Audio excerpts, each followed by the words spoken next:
secure them. See ya.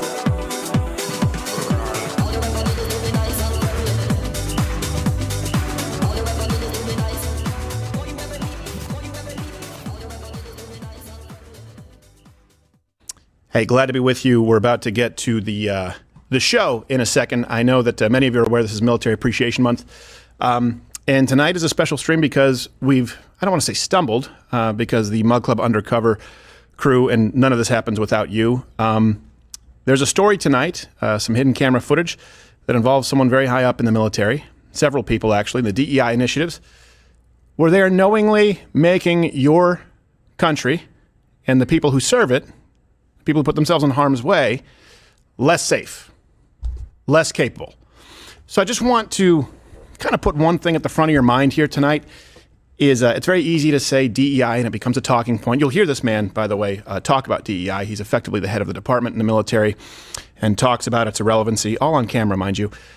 It's not just about DEI. It's not about how silly it is because of the gender bender and LGBTQ AIP, that none of it has anything to do with fighting effectively and breaking things and defending your country and being capable of going to war. And it's not lost on me that I have never been to war. I appreciate those who have.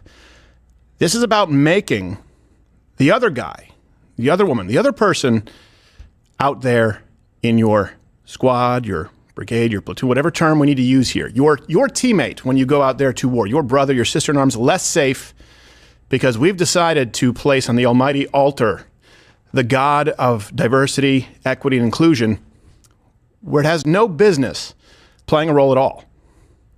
So I want you to put yourself tonight, and we will have many people here representing military charities and veterans to continue Military Appreciation Month. I want you to put yourself in the shoes of someone out there in the field of battle, knowing that the person next to you is less qualified, is less capable, has no business being there, but is there anyway because someone, not holding a gun, but someone holding a pen in an office decided that that was more important than your life, because it is a cancer in our military right now. And it is, I would argue, the primary reason for our military recruiting shortfall. So we'll get to all of that and more. None of this happens without you. I would ask that you consider joining $89 annually, Mug Club, louderwithcrowder.com/Mug Club. You get this show every day, a full 100% more show, Nick DiPaolo show. I mean, there are a multitude of programs that you get to watch, but more importantly, it's what allows this to continue, Mug Club Undercover. And this month, it is Military Appreciation Month. I haven't seen it trending, but we are offering the promo code tonight, only USA20, and you can get $20 off your Mug Club membership tonight only, and 10% of all the proceeds will be going to military charities with whom we are working directly, and we'll be highlighting some of those tonight. And you know what? Tonight I will personally match all the join-ups and the 10% of proceeds. At least, you know what? Let's put a cap. At least up to $10,000 personally. I mean, I'm not the Planters Peanuts guy. On with the show. When the first missile hits the first side of the first DEG, what's it going to matter? There won't diversity, equity, inclusion. It'll just be out the window.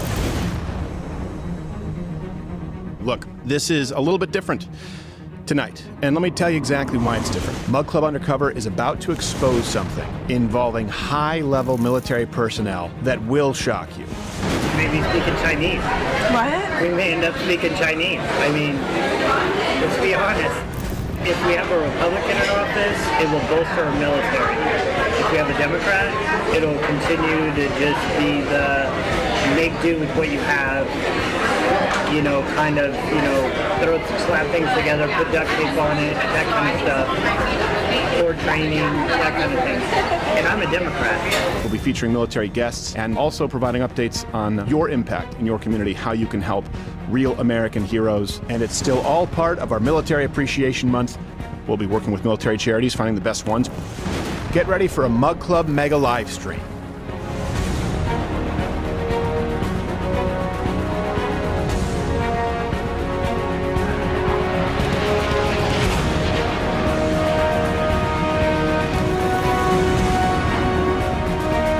Join Mug Club, the entire Louder with Crowder crew, special guests Nick DiPaolo, and more to support our troops, veterans, families, and the legacy that they have fought to preserve in this country we will be offering a special Mug Club discount in Military Appreciation Month with 10% of all revenues going to military charities.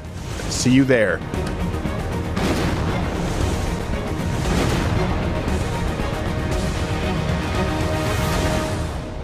Thank you to our veterans, and let's make May count and let everybody know that these folks deserve an entire month. Tell me about Mug Club! Why do they still operate on YouTube? A lot of free content for a premium service! Mug Club was created for the people to join and support authentic, creator-generated content. They will sign up at louderwithcarter.com/mugclub for the daily program, and then move on to our final step. I will show YouTube where I have made our home while preparing to bring justice. Then Mug Club will break you.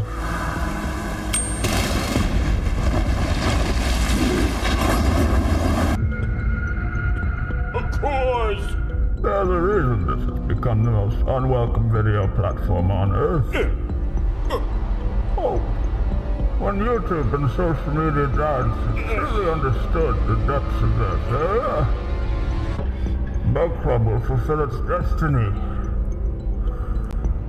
We will destroy liberalism. Of course. And then, when it is done, and YouTube is ashes,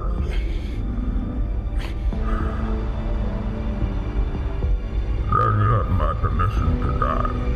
Mug Club is YouTube's reckoning. You are pure evil. Mug Club is necessary evil.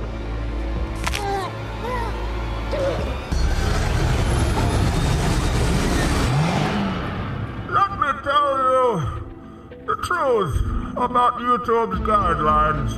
Content that is not advertiser-friendly and thus not YouTube-friendly includes, but is not limited to, sexually suggestive content, violence, harassment, promotion of drug use, and finally, controversial subjects.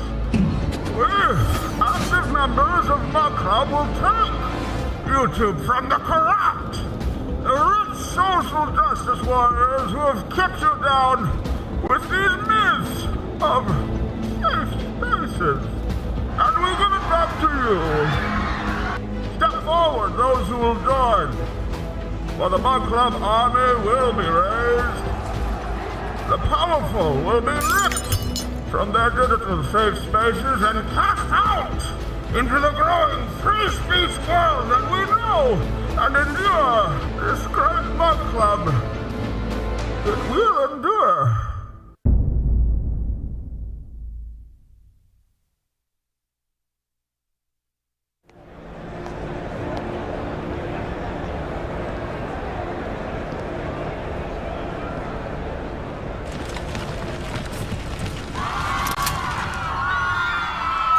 Viewers of YouTube, take control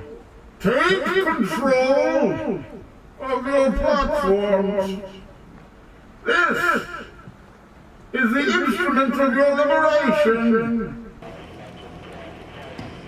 Their subscriber count is on the rise, sir. This Mug Club is ours. This Mug Club is mobile. And the identity of the Mug Club undercover agents is a mystery. For one of you holds the detonator. We Mug Clubbers have come not as conquerors, but as liberators, to return free speech to streaming media. And at the first sign of election interference, or any big tech platforms attempting to censor, these anonymous Mug Clubbers undercover, these unsung heroes, will expose it. And this will take place tonight. In this election season, every Mug Club membership will put more undercover agents on the ground across this great nation, ensuring a free and fair election with uninterrupted, unprecedented, and uncensored live coverage powered not by YouTube, but by Rambo. Will take place in the dark. So now, the promo code USA20 is in effect. Code is active, sir. $20 off an annual membership and 10% donated to military charities. Return to your devices. Hold your mugs close. We have eyes and ears everywhere. This election, we will reclaim what is rightfully ours.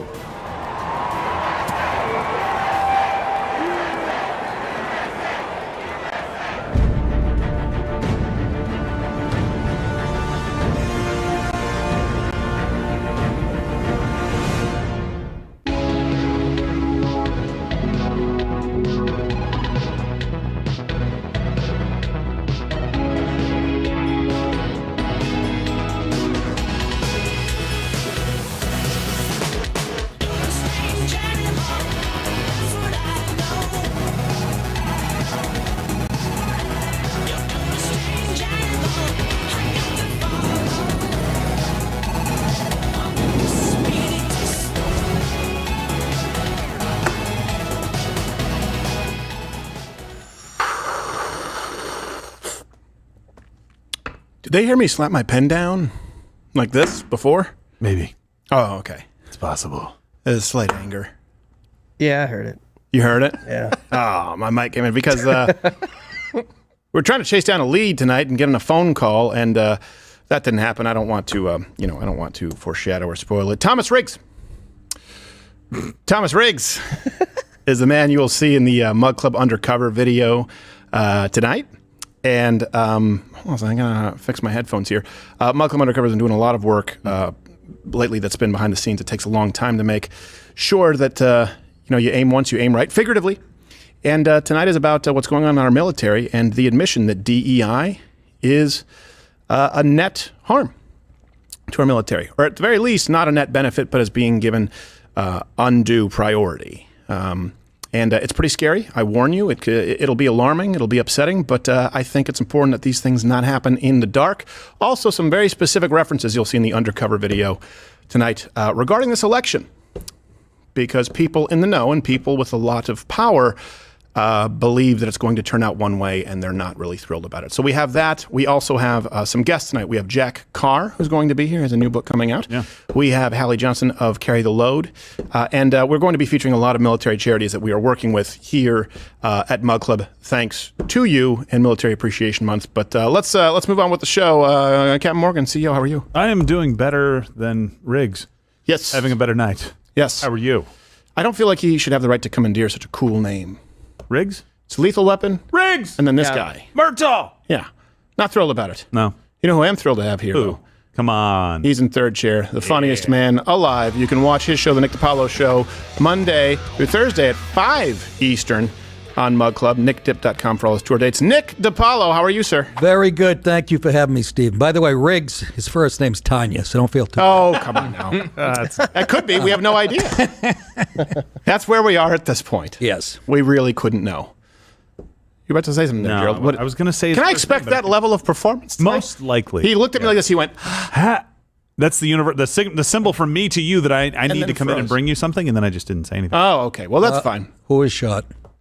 Wait. Nobody was shot. What are you talking about? I don't know. You had something important. I thought you were talking about what's going on CNN right now. Okay. Great so start. Please do, by the way, right now, we want this to be on YouTube tonight. We fully expect this to result in some kind of a suspension or a strike. So share the link. Of course, do head over to Rumble for your daily viewing. But we want this to exist on all these platforms. Certainly on YouTube, X, anywhere that it can be seen, because, hey, this is about the people who are putting themselves in harm's way.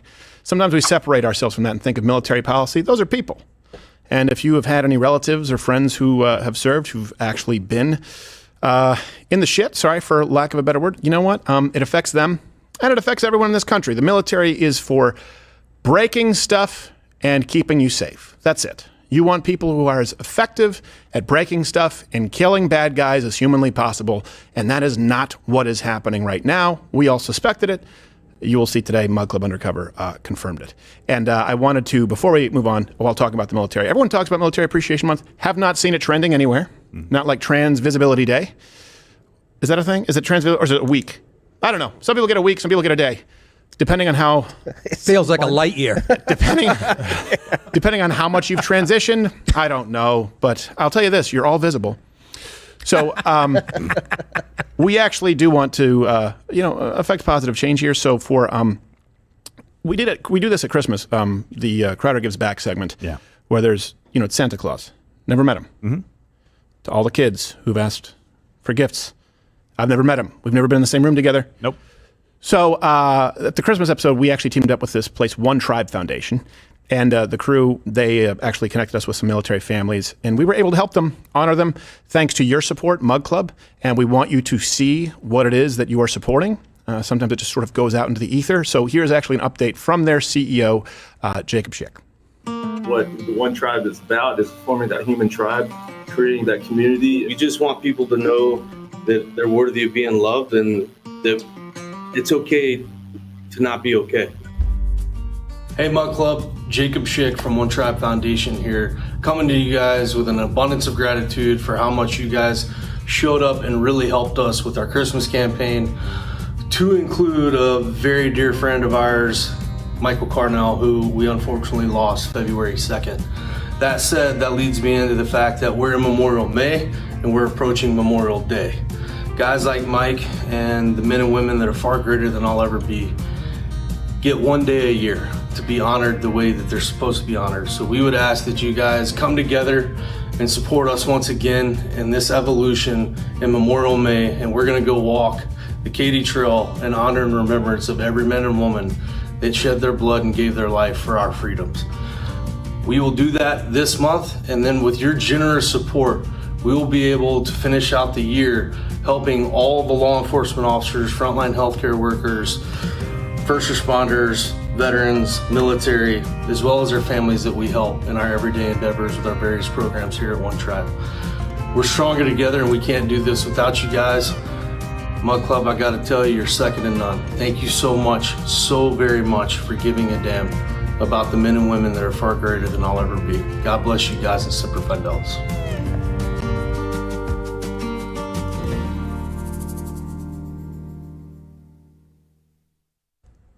Not to put a damper on a touching moment, but fact check false.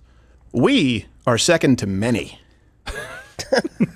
Mug Club is not. We. Well, no, look, quick. Well, let's not overstate the importance here. I mean, these guys actually, guy's missing a leg. Well, yes. We helped them out, but let's be honest. What we come here, we tell a few jokes, we do some 7+1s, undercover. Really appreciate it, but this guy's actually had bullets flying at him. We're certainly second to that. Yeah, but you were missing a sneaker today for like an hour. You couldn't find it. Yeah, it's true. Well, that's the last time I buy those dunks because apparently they're very in demand.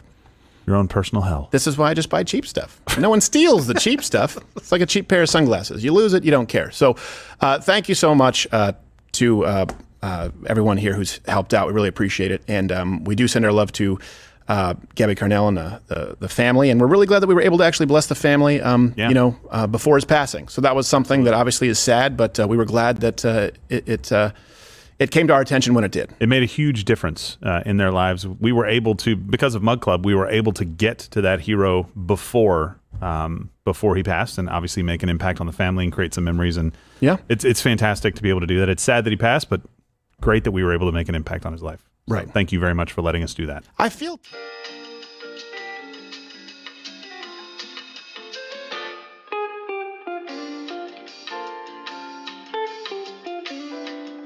Penis, and we say he's a hero, or it's a nurse with a TikTok dance. Like, I hate the word hero now, but you were actually using it appropriately. The OGs of heroism. And I still wanted to punch you. You did, but I think that has That says something about me. People are still saying it takes courage to come out of the closet. Really? Yes. Really? Right. Does it really? Yeah, I guess that's Travolta's excuse. Yeah. Oh, why'd you have to bring up the one at Tanga? That was like Kennedy getting assassinated for the Irish when the Italian. We have a picture of Travolta when he came out. Yeah, well, tore it down, didn't you? It's like the Kennedy. You guys gained it. You guys gained it back when De Niro and Pacino, they had kids at like 95. That's Old Testament type stuff. That's really a is. great point, but geez, De Niro. I know. I hope they they should have aborted it.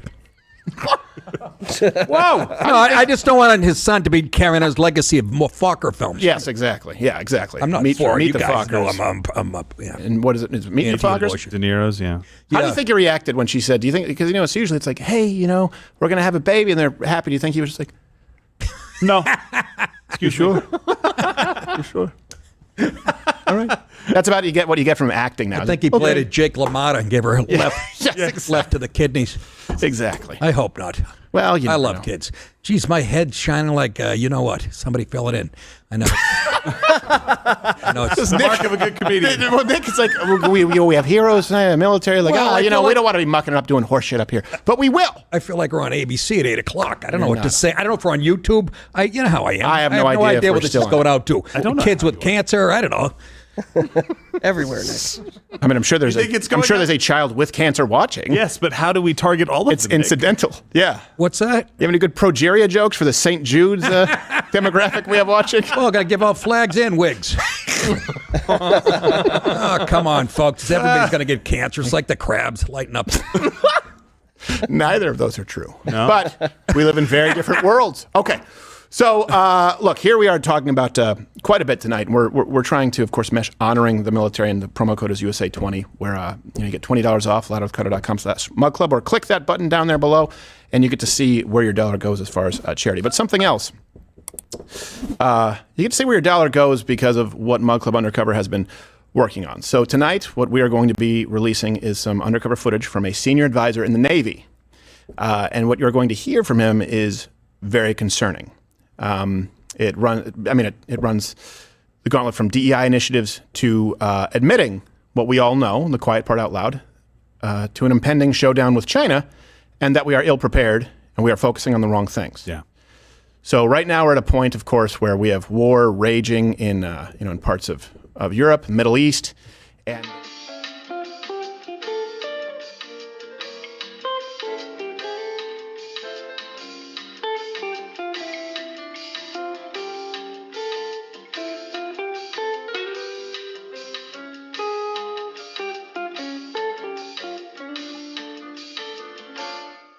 respect.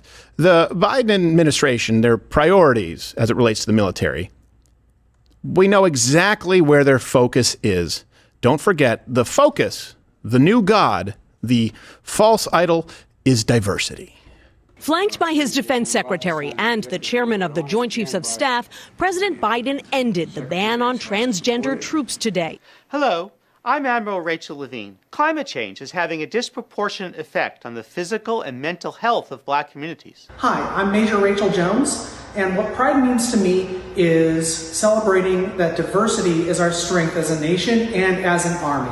So for all of you out there, I ask you to set out your symbols of pride, share your pronouns in your email, particularly if you're a person who doesn't think they need to. Here I am, very gender nonconforming in the traditional sense. Certainly 3 years ago when I came out as transgender, I was essentially ostracized. The first transgender active duty Army officer in American history is now under arrest, accused of plotting to give the Russian government confidential medical information about U.S. military personnel. And I want to understand white rage, and I'm white, and I want to understand it. This is the story of a soldier who operates your nation's Patriot missile defense systems. It begins in California with a little girl raised by two moms. You better have what I want. I don't say peace. I don't say thank you. I just do what I want. Where we're making good progress designing body armor that fits women properly, tailoring combat uniforms for women, creating maternity flight suits, and updating requirements for their hairstyles. Oof. I mean, look, I know we don't have drinking game stuff tonight, but I am drinking. Yeah. I might need. Well, it makes it easier to take. Yes, thank you. What's that? A nice Chardonnay? That was perfect for this situation. Updating hairstyle requirements. You know, we used to. I don't know. Comment below if you had maybe a relative, a father, or a drunken uncle who served in Vietnam, and they used to say, "Hey, at least we still have the greatest military fighting force that's ever existed." Yeah. Try showing that video if you could travel in time to like Genghis Khan.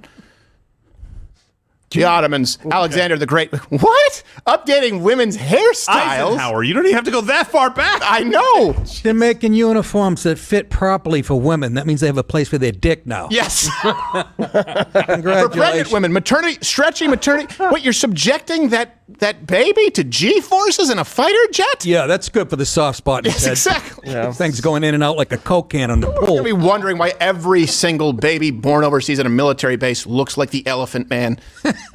Take a guess. Hope you enjoyed that Dior flight suit. So apparently Rachel's a big name over there. It is. It's a big name. They pick very basic white girl names. It's just the idea of, a woman, beautiful woman, Barbie is stereotypical. It's offensive. Unless it's a man playing dress up, then it's brave. It takes courage. Yeah, they're racist. I want to see some Tanishas and Taniquas in there. I'm sure a few of them exist. All right. No, they don't. No. Let's just be honest here. They're not as accepting of that in that community. They can't appropriate those. No, things, they so. can't. Rachel Dolezal tried. She was courageous. Say what you want about her. Doesn't mean I agree with her. She got some balls. She got sickle cell. No, she didn't. Yeah, she just stood in front of a microwave for about 9 hours did. straight. I actually. Yeah. So, here to actually, and by the way, we do have coming up in just a second here. We are waiting on a phone call. Actually, we've called some of our sources, and surprise, they've popped back underground. So they'll let me know if we get that update here later tonight. So we will have this hit, and it's not like Rudy Giuliani, where some of you thought we didn't have him on the show, and then Hunter Biden's laptop was on the show for the very first time. It was aired, and you thought, oh, it's just going to be one of the crew in a wig, because that did happen like 4 or 5 times before that. But then we really did have Rudy Giuliani. Yeah. So Can you do a little Giuliani?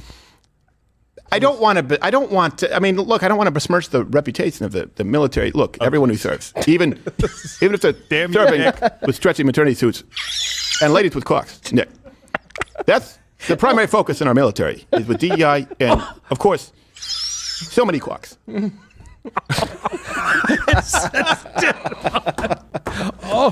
Oh my God! Risk has a whole new meaning. I thought he had a good sense of humor about it, though. He liked the impression. Sometimes people get mad about it. So we are going to get to the hidden camera footage here from Mug Club Undercover. But first, to explain former Vice President Biden's, in respect to the office, the DEI-focused military, we actually have our very own Josh Firestein with another edition of Bad Money.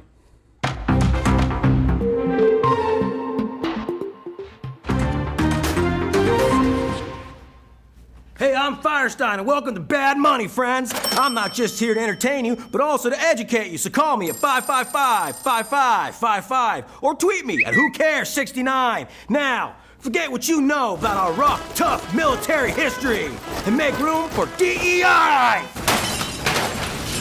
One of the greatest traditions of our military is the grog bowl. And our military is looking more and more like a grog bowl every day, just mixing ingredients from all walks of life to make a delicious cocktail of diversity, equity, and inclusion. Because our military wants to focus less on the mission and more on collecting people like Pokemon cards. That's right, these racist bastards are looking for everybody, day and night. They're looking for Hispanics, so we're adding salsa to our grog bowl. They're looking for Asian people for their loyalty and long history of honor, so we add soy sauce to our bowl. It's coming out a little slow. That's not really what they're doing over there. All right, we add for black people. They've always been a long staple of our military, so for them, we add the #1 staple of every American household, barbecue sauce. We dump that in there. It's closed. There we go. We dump it. We just get that sucker in there. Yeah, we get that in. We also add salt and pepper, because they season everything, even their grog bowl, probably. We put that in there. Yeah. Now, straight white man, just like mayonnaise. And to that, I say, no thanks! Lesbians? Oh, yeah. For you, we're adding pickles, because somebody's got to be a man. But what about gay people? Get your sweet ass in here with them sprinkles! A little more, I love it! What about trans people? Don't know your gender. I'm non-binary. No problem. Diarrhea, boy. A little bit of hormone blockers for you, and a promotion. Where's that general promotion? Extra promotion. Put it in there, and you're good to go. Now I know some of you guys got low test scores, but don't worry. We let retards serve our country too. We had a couple crayons in there. Yeah, make sure you get yellow and green and blue and all the colors. I know we forgot one, ladies. If you didn't fit into one of the previously mentioned preferred categories, this one's for you, you basic. Whatever. That's delicious! And for the salty soldier just waiting out his retirement, 2 bottles of tequila! Yeah, baby, get that in there. Now, we take our spoon of inclusion, we mix it all up, and that makes for a fighting force that everyone can enjoy. Hello? 2008 call? They want their military back? F you! I want DEI!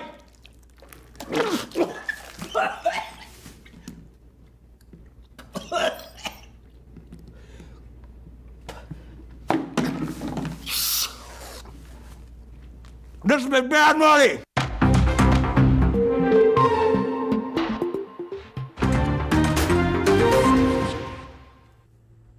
Still much more credible than actual Jim Cramer. It really is. It's one of those things. It's a fine point. It's really hard to miss. Better sound effects. Better sound effects, too. So look, the footage that we are about to show you here is actually live right now on my X account. You can click the link in the description to share it, just the raw footage, so you can share that. We want as many people seeing this as possible, because this is going to be a big election issue. I know everyone is talking about immigration and everyone is talking about the economy, and that's very important. But the capability of our fighting force, if you're not able to protect what we want, there's no reason for any of it. That's why when people, I get it, no bid contracts, that's an issue, I understand. We need better efficiency with our military. Again, government bloating, bureaucracy, understood. But at the end of the day, if you do not have a fighting force to protect the country, there's no point in preserving anything. And it's at the forefront of our minds because this has been going on behind the scenes here for a while. I know that this story is something that the Mug Club Undercover Unit has been trying to track down, and they spend a lot of time connecting, fostering these relationships, which can be embarrassing a little bit at times. So before I show this to you, look, I want to predict exactly what the left is going to do, okay? When something is this significant, they're immediately going to try and discredit the source, Mr. Riggs here, right? They're going to say, oh, that's some lone wolf, try and sequester them. So that doesn't mean that it's representative of our actual policies, but I want you to keep in mind that this person advises directly to the head of the Navy, Admiral Lisa Franchetti. He'll talk about that. Okay, that means he's in the ear of key decision makers in the United States Navy. Okay, they'll try and say, oh, this man was someone who gets drunk. This is unethical. No alcohol was served at these meetings, to be clear. They'll also try and say he's speaking out of turn just because he says these things about DEI, just because he says these things about our potential conflict with China, just because he says these things, for example, about the Republican and Democrat Party in the state of our election. Doesn't mean that it's true. We are going to provide all the receipts here tonight. We can verify everything that he says. It's not just some lone wolf saying it. It's not someone without influence saying it. This is a very important person who's plugged in. He's speaking the truth. He only speaks the truth when he thinks he's behind closed doors. So that brings us to why we're here tonight, Mug Club Undercover.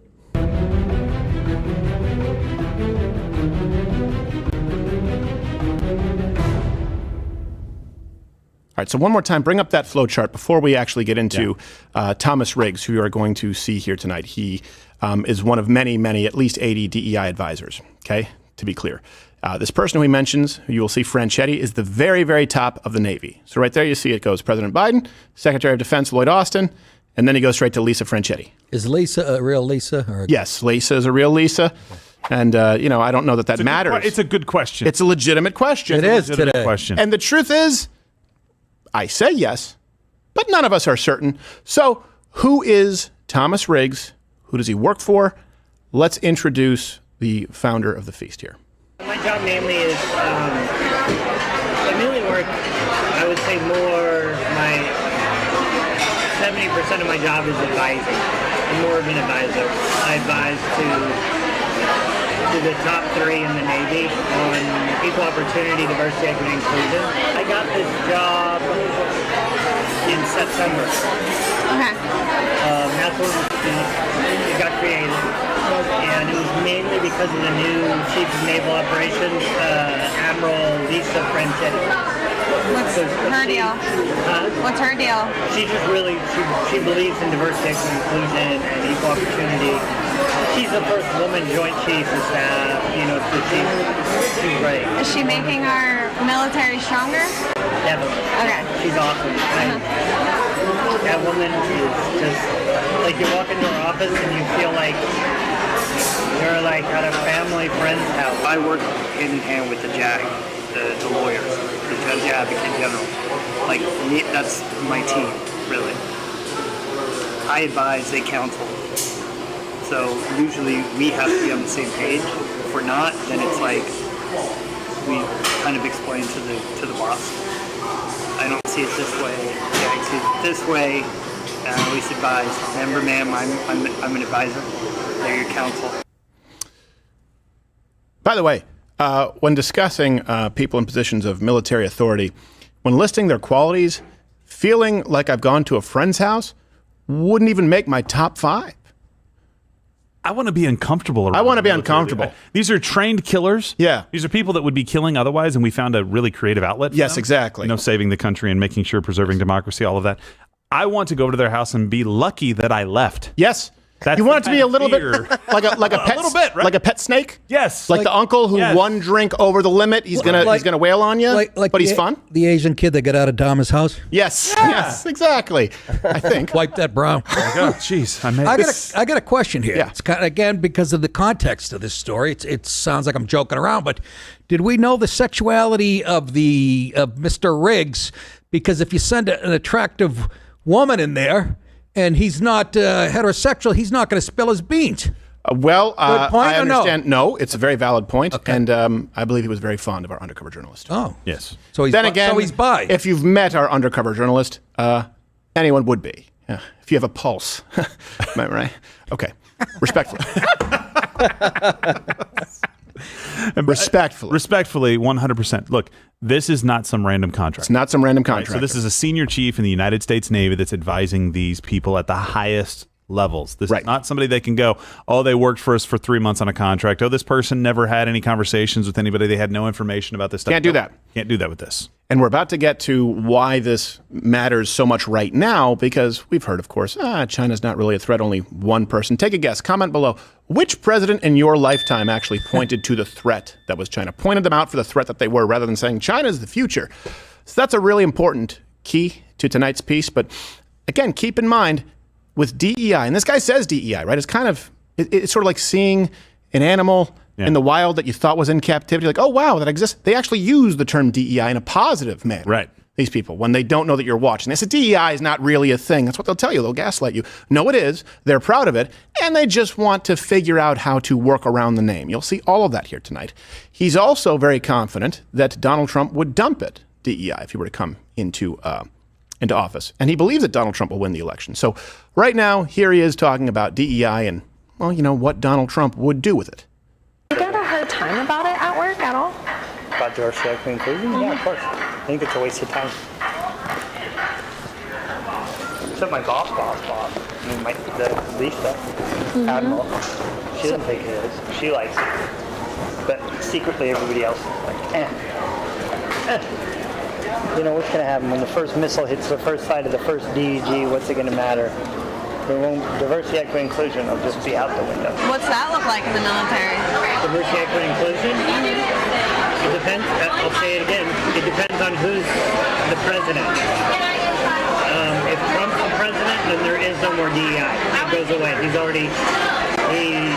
said he's going to shut down the office with the Pentagon.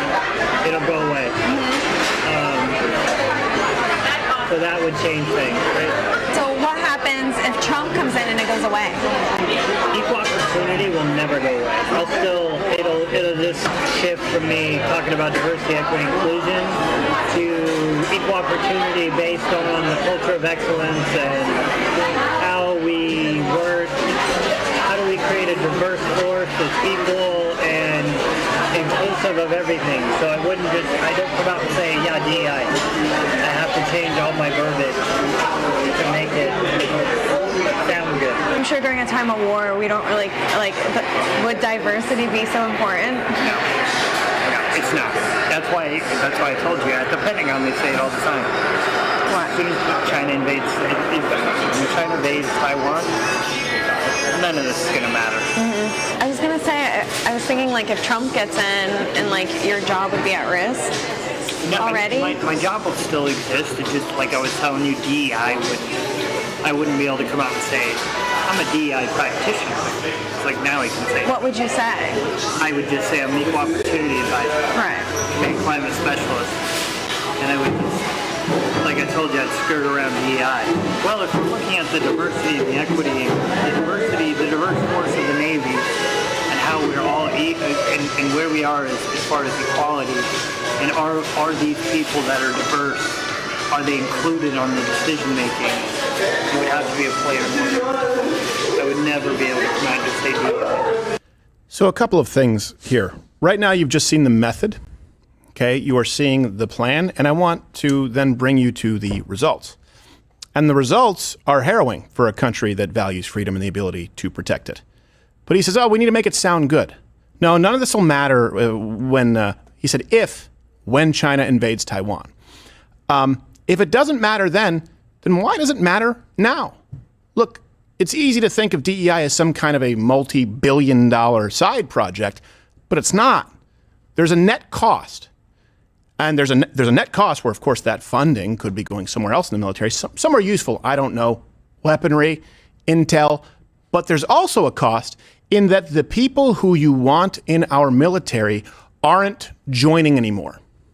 And there aren't enough Rachel Levines or Rachel Levine's type, I guess, Rachel Levine types, if this were a casting call, to replace them. DEI has a net cost to our country and our military by turning away the kind of people who you want with a gun in their hand or a computer on their desk, keeping this country safe. But here is the man himself saying it. Now we find ourselves at an impasse where nobody's joining the military. There are a lot of people joining the military right now? No, our recruiting is down. I get why, so right now, this is crazy to say, but we will take people. You don't have to have a GED. You don't have to have a high school diploma. And your ASVAB score, your aptitude score, has to be above a 10 only. What's the standard? Or what was the standard?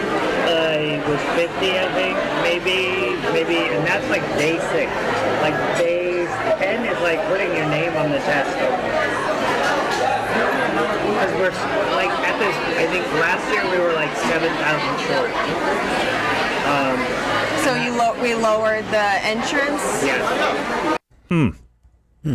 That's bad. Yes. It's bad when you don't have people joining, but guess what? It's about to get worse. So we have a live update from Lance Gooden, who sits on the House Armed Services Committee, promoting our story. Go ahead and bring that up right now. This is him commenting and calling for a ban on all DEI. Good. This isn't just some random guy sits on the Senate House Armed Services Committee, somebody who can affect change, somebody who can make a difference, has already pushed this out and says, you know what? No, our military needs to change. This is not about us running an interview so that people can just watch and see, ooh, military bad. This is about making sure something changes. Right. Some kind of result comes from the work that we do. Otherwise, we really shouldn't be in the business of doing it. Right. We're not just going to sit here for 5, 10, 15 years and hope that this thing doesn't burn to the ground while we get to talk to you. We want things to actually change. That's why we ask you guys to join. That's why we promote Mug Club USA $20 off. That's why we do all of this and ask you guys to jump into the fight with us so that this can change from this, not just have one more story out there about how DEI bad. And something else, too, because I know that at least some members of the Trump family, see me being coy there, are watching. This man, Riggs, says, it'll just change. My job will be somewhere else. Make sure that's not the case. Right. Make sure that Lisa Franchetti's name is spoken from the podium at these rallies, that DEI is going away, that we're going to fix the military recruitment shortfall, that DEI plays no role in our fighting forces, and we're no longer going to put people in harm's way by whether it's lowering PT requirements. Let me ask you this. So we've made DEI, and it really is. It's just a new religion. It's a secular religion. Yeah. We've made it an idol. Okay. How has it helped? In any way? Hold on a second. hasn't made us a better fighting force.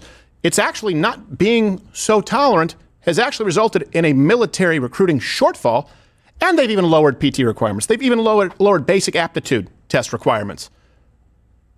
We are consistently now, everything about this has made us less capable and has put the people who are putting their lives on the line more in harm's way. So let me read you some numbers really quickly. The 2023, the military-wide recruitment, they missed their target by 41,000. The Navy missed it by 7,500. That's the first time ever the Navy has missed its goal. Wow. And as a result of that, direct result of DEI, the Navy has lowered some of their enlistment requirements. Let me give you some of these changes. It's progress. No GED or high school diploma required. Oh, boy. And in 2023, the Navy actually expunged records of failed fitness test results so that they could keep more members. So, hey, you don't need to go to high school. You don't need a GED. Not required. Basic intelligence, room temperature, IQ, that doesn't matter. Can't do a push-up or a dead hang pull-up? No problem. We want to put you out in the battlefield so long as you wear the right shade of eyeliner. Sounds like Harvard and Columbia. It's tough. Honestly, they want it to be tough to tell the difference. Well, you people have to understand, maybe it's not your opinion, Steve or Gerald, this is intentional. Yes. This is intentional. And people are going, why are they want to lower the standards. Right. And they have. Yeah. And that's why, it comes from the top down. Right. Instead of a grassroots thing. They use it under the guise of diversity. Diversity's been a smokescreen forever. Yeah. Okay? And it's working beautifully for them. So just remember when you see this, don't go, they don't know what they don't know. They know exactly what they're doing. Absolutely. No, and look, one thing too, I told you guys, if you're already a Mug Club member, if you're somebody, maybe you can't join Mug Club tonight. Maybe you can't jump into the fight that way. Maybe you need to save up for a little while. I totally understand it. In Biden's economy, I understand it even more than in most people's economy. But you know what you can do right now if you have an X account? Go click the link right now and it'll tweet for you. We've made it really easy, right? Link in the description, right at the top there. Click share this story, get this out to people. Don't just sit and watch. Well, here it's participate. Why is it always the Navy? It's about to get worse. This is the climax. I know it's tough using that word here tonight, but sitting and watching climax. I mean, it's weird. Because I don't know. We've been talking about this for a very long time, and we're going to show you a montage here in just a few seconds where really, let's be honest. Everyone kind of knows that China is a major threat. Everyone knows that they want to subvert Western civilization. It just remains to be seen as to whether they're a paper tiger or not. And here's the thing. We can make them. A strong United States can ensure that they're a paper tiger, or we can build them into a Leviathan. But this administration, and one party exclusively in this country, has said they're not a threat, actually. They are our friends. Well, here is what they say behind closed doors. When people tell you, man, it's all just war for profit, man, they don't really care. Sometimes you go, okay, all right, we get it. You're a conspiracy theorist. You've eaten too much granola, whatever it is. It's true. This guy says it. No, Israel, that doesn't matter. Ukraine doesn't matter. Truth is, China is the threat. We talk about it all the time. This, to me, from all the footage, was most concerning, and certainly is a 180 from what we've heard in the public eye. It's like,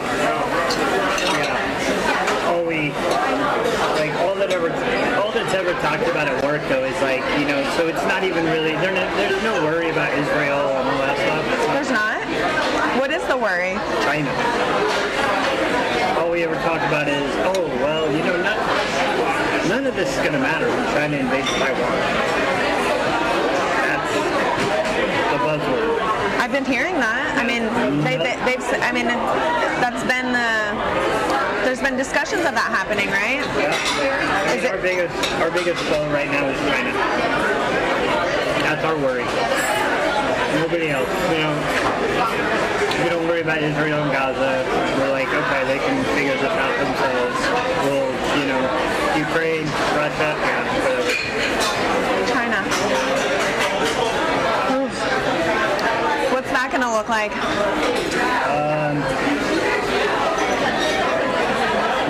Not good.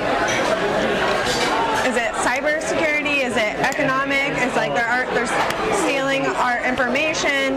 Is it them? So it's like everything, really. I mean, like think about it. Like if we went to war with China, it would escalate into a world war. Would we be able to invalidate all the debt that we owe them then? I don't know. That's a good question. I don't know. But then again, who knows? I mean, we may be speaking Chinese. What? We may end up speaking Chinese. I mean, let's be honest. Okay. Jeez. Well, thanks for being honest. We appreciate it. Yeah. It only took a hidden camera. So if he says Israel, Gaza, they'll figure that out. Ukraine, Russia, no. Our biggest concern by far is China. Here's how you know your government is lying to you. Let's look at the latest foreign aid bill. Ukraine, $61 billion. Israel, $26 billion. When you're talking about the entire Indo-Pacific, $8 billion. You just heard the man in the know, 2 points removed from the commander-in-chief, say none of those matter. China is our greatest foe. We could all be speaking Chinese. Now, we have been saying this for years, of course, and they've gaslit you, and we were accused of being racist, where this also, by the way, relates to COVID. Hey, if they're our biggest threat, lying about how a virus developed, which, of course, we were suspended. You were suspended, right? You were told that you were crazy if you believed in the lab leak theory. Turns out that also is very likely true. You're allowed to speak of it on YouTube right now. They told you that all of it was racist if you spoke about China in any capacity. There he is. There is your government saying China's the biggest threat by far. It's not even close. The numbers, Ukraine gets $61 billion, Israel $26 billion, all of the Indo-Pacific region, $8 billion. Yeah, something tells me we're going to need that money. Something tells me that we're already falling behind. I don't know, maybe it's the balloons floating freely over the United States and from said country. And when he says at work, we talk about all the time, the threat that is China. Okay, so that would mean, I would imagine, that would mean the military, the Pentagon, probably going to the White House, right? All of D.C. effectively. So if they're talking about that at work all the time, it's a given that China is the greatest threat. You believe it. You're told that you're racist. But why would that fly in the face of everything that the Biden administration and the United States elite, the swamp, have been telling you for years in regards to China? Well, China has some legitimate difficulties unrelated to the United States. And I think one of the things that balloon caused was not so much that it got shot down, but I don't think the leadership knew where it was and knew what was in it and knew what was going on. We do not seek to decouple our economy from China's. This would be damaging to both the U.S. and China and destabilizing for the world. I'm very confident in it. I love China. I love being here. I love the people and the culture. And it's just like every time I come here, I'm reminded that anything is possible here. The specific purpose of the October and January calls were generated by concerning intelligence, which caused us to believe the Chinese were worried about an attack on them by the United States. I am certain that President Trump did not intend to attack the Chinese. And it is my directed responsibility, and it was my directed responsibility by the Secretary to convey that intent to the Chinese. Let me be clear. I believed in 1979 and said so, and I believe now that a rising China is a positive development, not only for the people of China, but for the United States and the world as a whole. Oh, so I just don't know who to believe at this point. And maybe another reason we'll make all these references, we always do, publicly available. You can click the link in the description. They made the Hunter Biden laptop story go away, right? All of big tech and legacy media, who also have a vested interest largely in Chinese markets, to be clear. So does the NBA. Yeah. But what got buried was not that Hunter Biden was smoking drywall and sexting his niece, though it's funny. What got buried was former Vice President Biden's connections directly to China. For some reason, people don't talk about that. Hey, let me put that in another way. Let me phrase it a different way. We've forgotten about former Vice President Joe Biden's direct connections to, according to Mr. Riggs, the United States' greatest foe. September 3rd, 2017. Remember Hunter and Associates? They negotiated with this Chinese energy firm, CEFC. There was the email from Hunter Biden, one of his associates. I believe the guy's name was it James Gillier. Mm-hmm. He suggested that 10% be held by Hunter for the, quote, big guy. And there was another guy, Tony Bobulinski, who was also on that email chain. He, in fact, confirmed that the big guy was Joe Biden. Mm. So, yeah, America's greatest foe, 10% for the big guy, Joe Biden, who now sits in office and tells you that China is not a threat. July 30th, 2017, Hunter sent this WhatsApp message to CEFC employee Raymond Jiao. He said, tell the director that I would like to resolve this now before it gets out of hand, and now means tonight. And Z, if I get a call or text from anyone involved in this other than you, Shang, or the chairman, I will make certain that between the man sitting next to me and every person he knows and my ability to forever hold a grudge that you will regret not following my direction. By the way, some photos, of course, would seem to indicate allegedly that Hunter was at Joe Biden's house when those messages were sent. So take a guess as to who the guy next to him is. I'm willing to bet it's the same guy who gets 10%, which was confirmed. But we have to focus on Donald Trump being a Russian spy or plant. We can't possibly look into Joe Biden. I'm not even. Let's divide this up by continent. I think at this point. Well, I won't even go that far because I'm not sure exactly where the line stops. But we've got him in Ukraine, openly saying, you're not going to get this. What was it, $1 billion in aid unless you do this, or 10 billion? I can't remember the number. What's $1 billion here, $1 billion there? Unless you fire this guy. And by God, he was fired that afternoon before I got on the plane.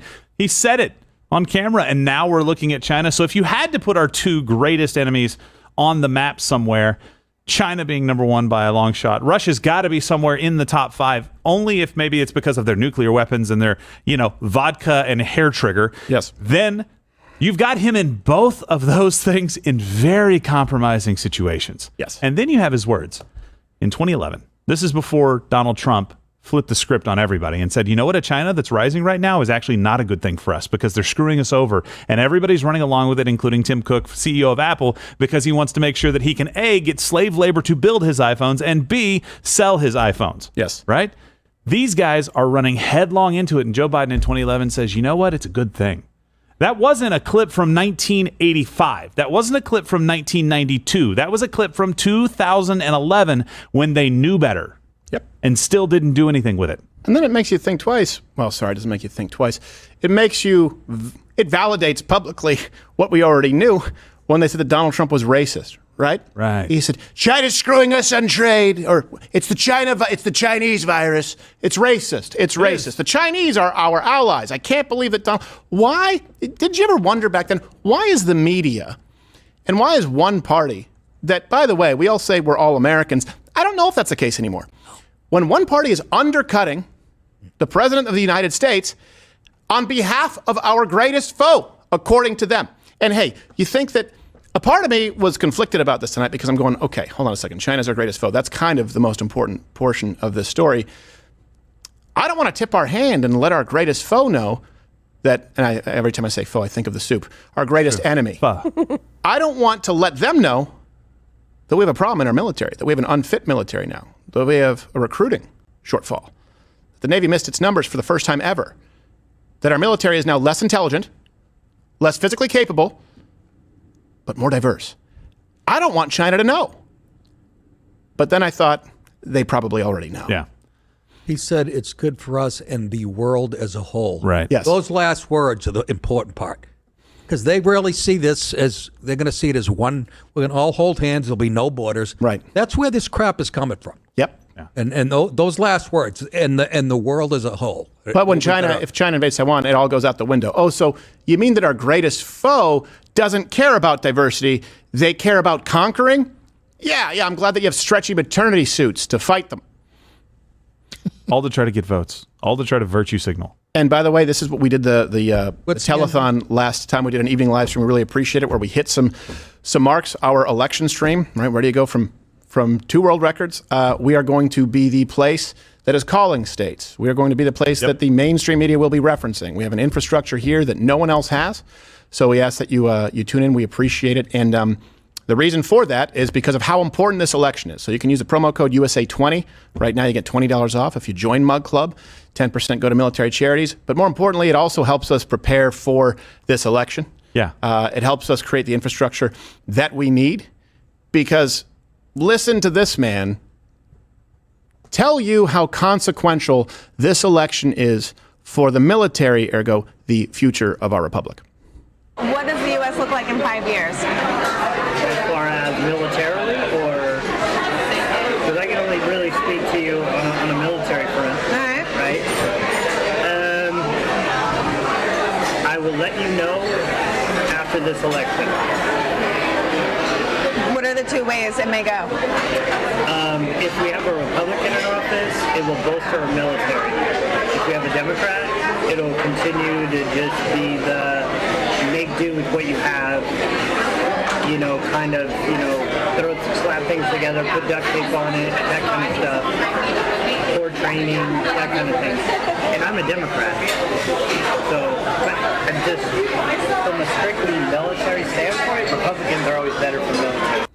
Something else that's interesting to me, you have a lot of military friends. I mean, obviously we work with a lot of veterans charities. I don't know if you know this. They tend to lean more conservative. Why is that the case, but the people who are appointed Democrats? Why is it the guys pushing pens support DEI, but the guys strapping guns across their shoulders aren't? You notice that?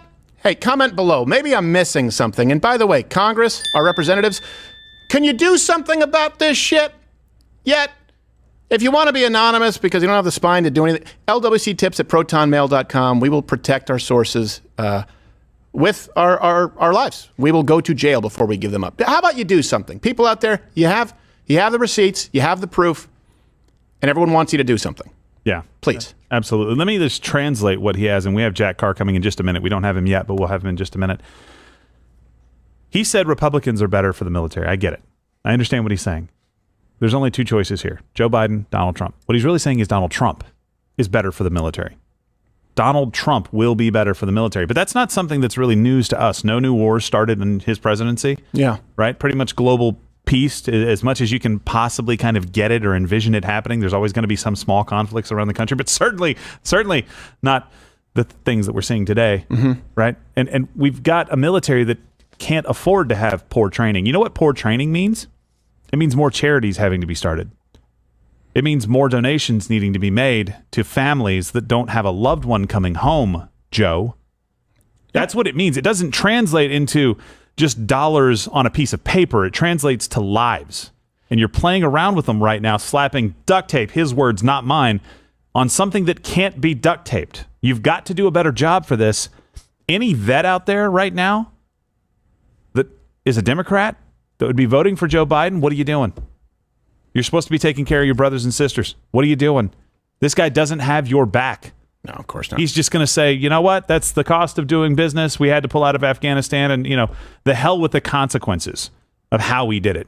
We couldn't really step into this. We had to put some money into Ukraine. We couldn't really focus on China because, what's 150 plus billion committed and or sent so far? It's the cause du jour. Wanted to have Zelensky come over and speak to Congress because that's fun. It's a hard ticket to get. I was disappointed in our undercover unit because I never got this man's opinion on RFK Jr. That's true. And on his throat. Is it real or is it play? Get him a lozenge. Some kind of... Sorry, Nick, you're about to say something before Jill gave his impassioned... First of all, we keep blaming Biden, and we all know he's just a vessel. Yes, that's true. You know what I mean? This is Liz Warren to me, Obama, AOC, the squad. This is their foreign policy. Yeah. Let's not forget that. Hit them all with it.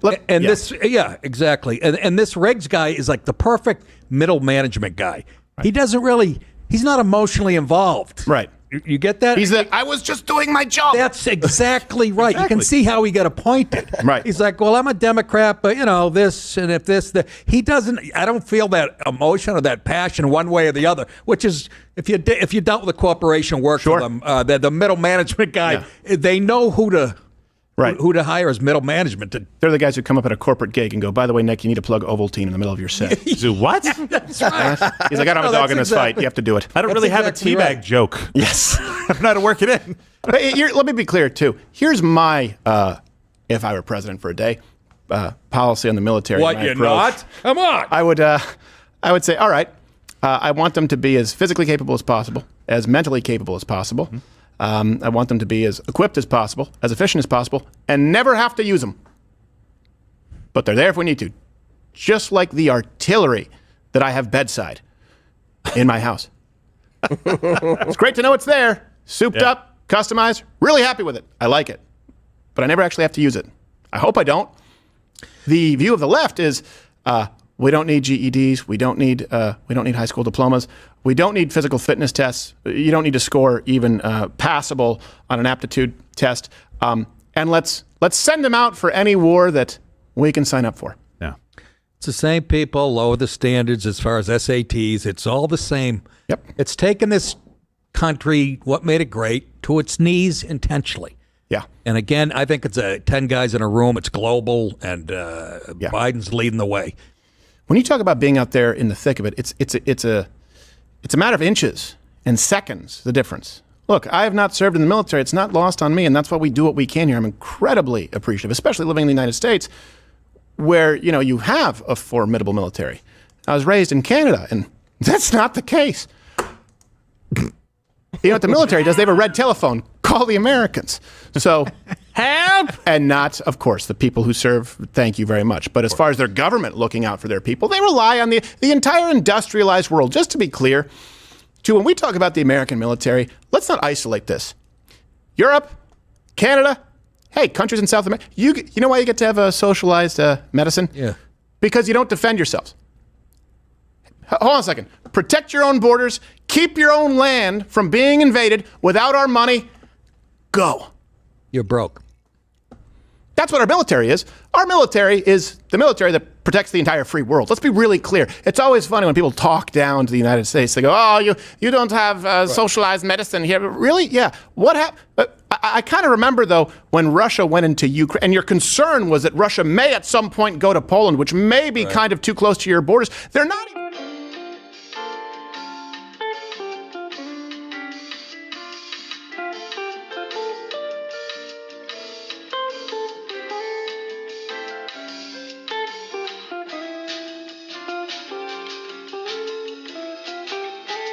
But the transies are having a great time. What does that have to do with protecting the free world?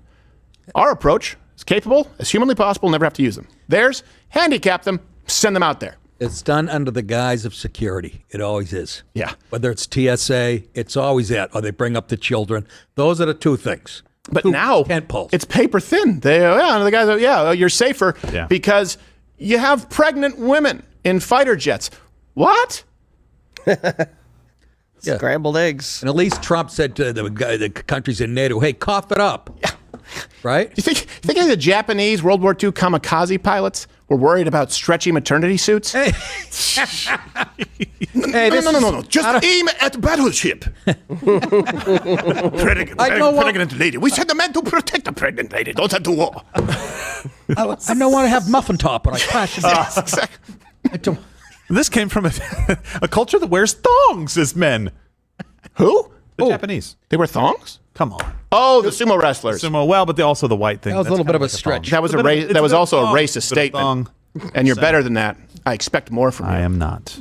They're not thongs. They're diapers. So I have wine. And I believe, I don't know if we have Jack. Okay, so we actually do have now, and we will be highlighting some of the military charities who we've been working with.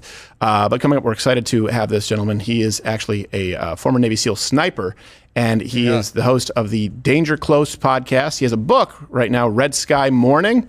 Now, it's, I believe, morning. There you go. See, it's a play on words because it's M-O-U-R to people listening on audio. You may have thought it was morning.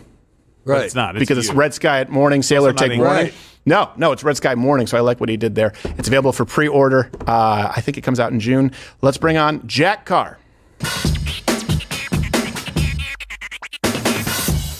Mr. Carr, and by the way, people can follow you at Jack Carr, 2Rs USA on X. I wanted to get your opinion as someone who has served in a way that people could argue very prolific. Were you watching? Did you see the footage? And what is your reaction as someone who's been on the ground? I saw that earlier today. I don't know if I saw the whole thing that you guys showed earlier because I just hopped on.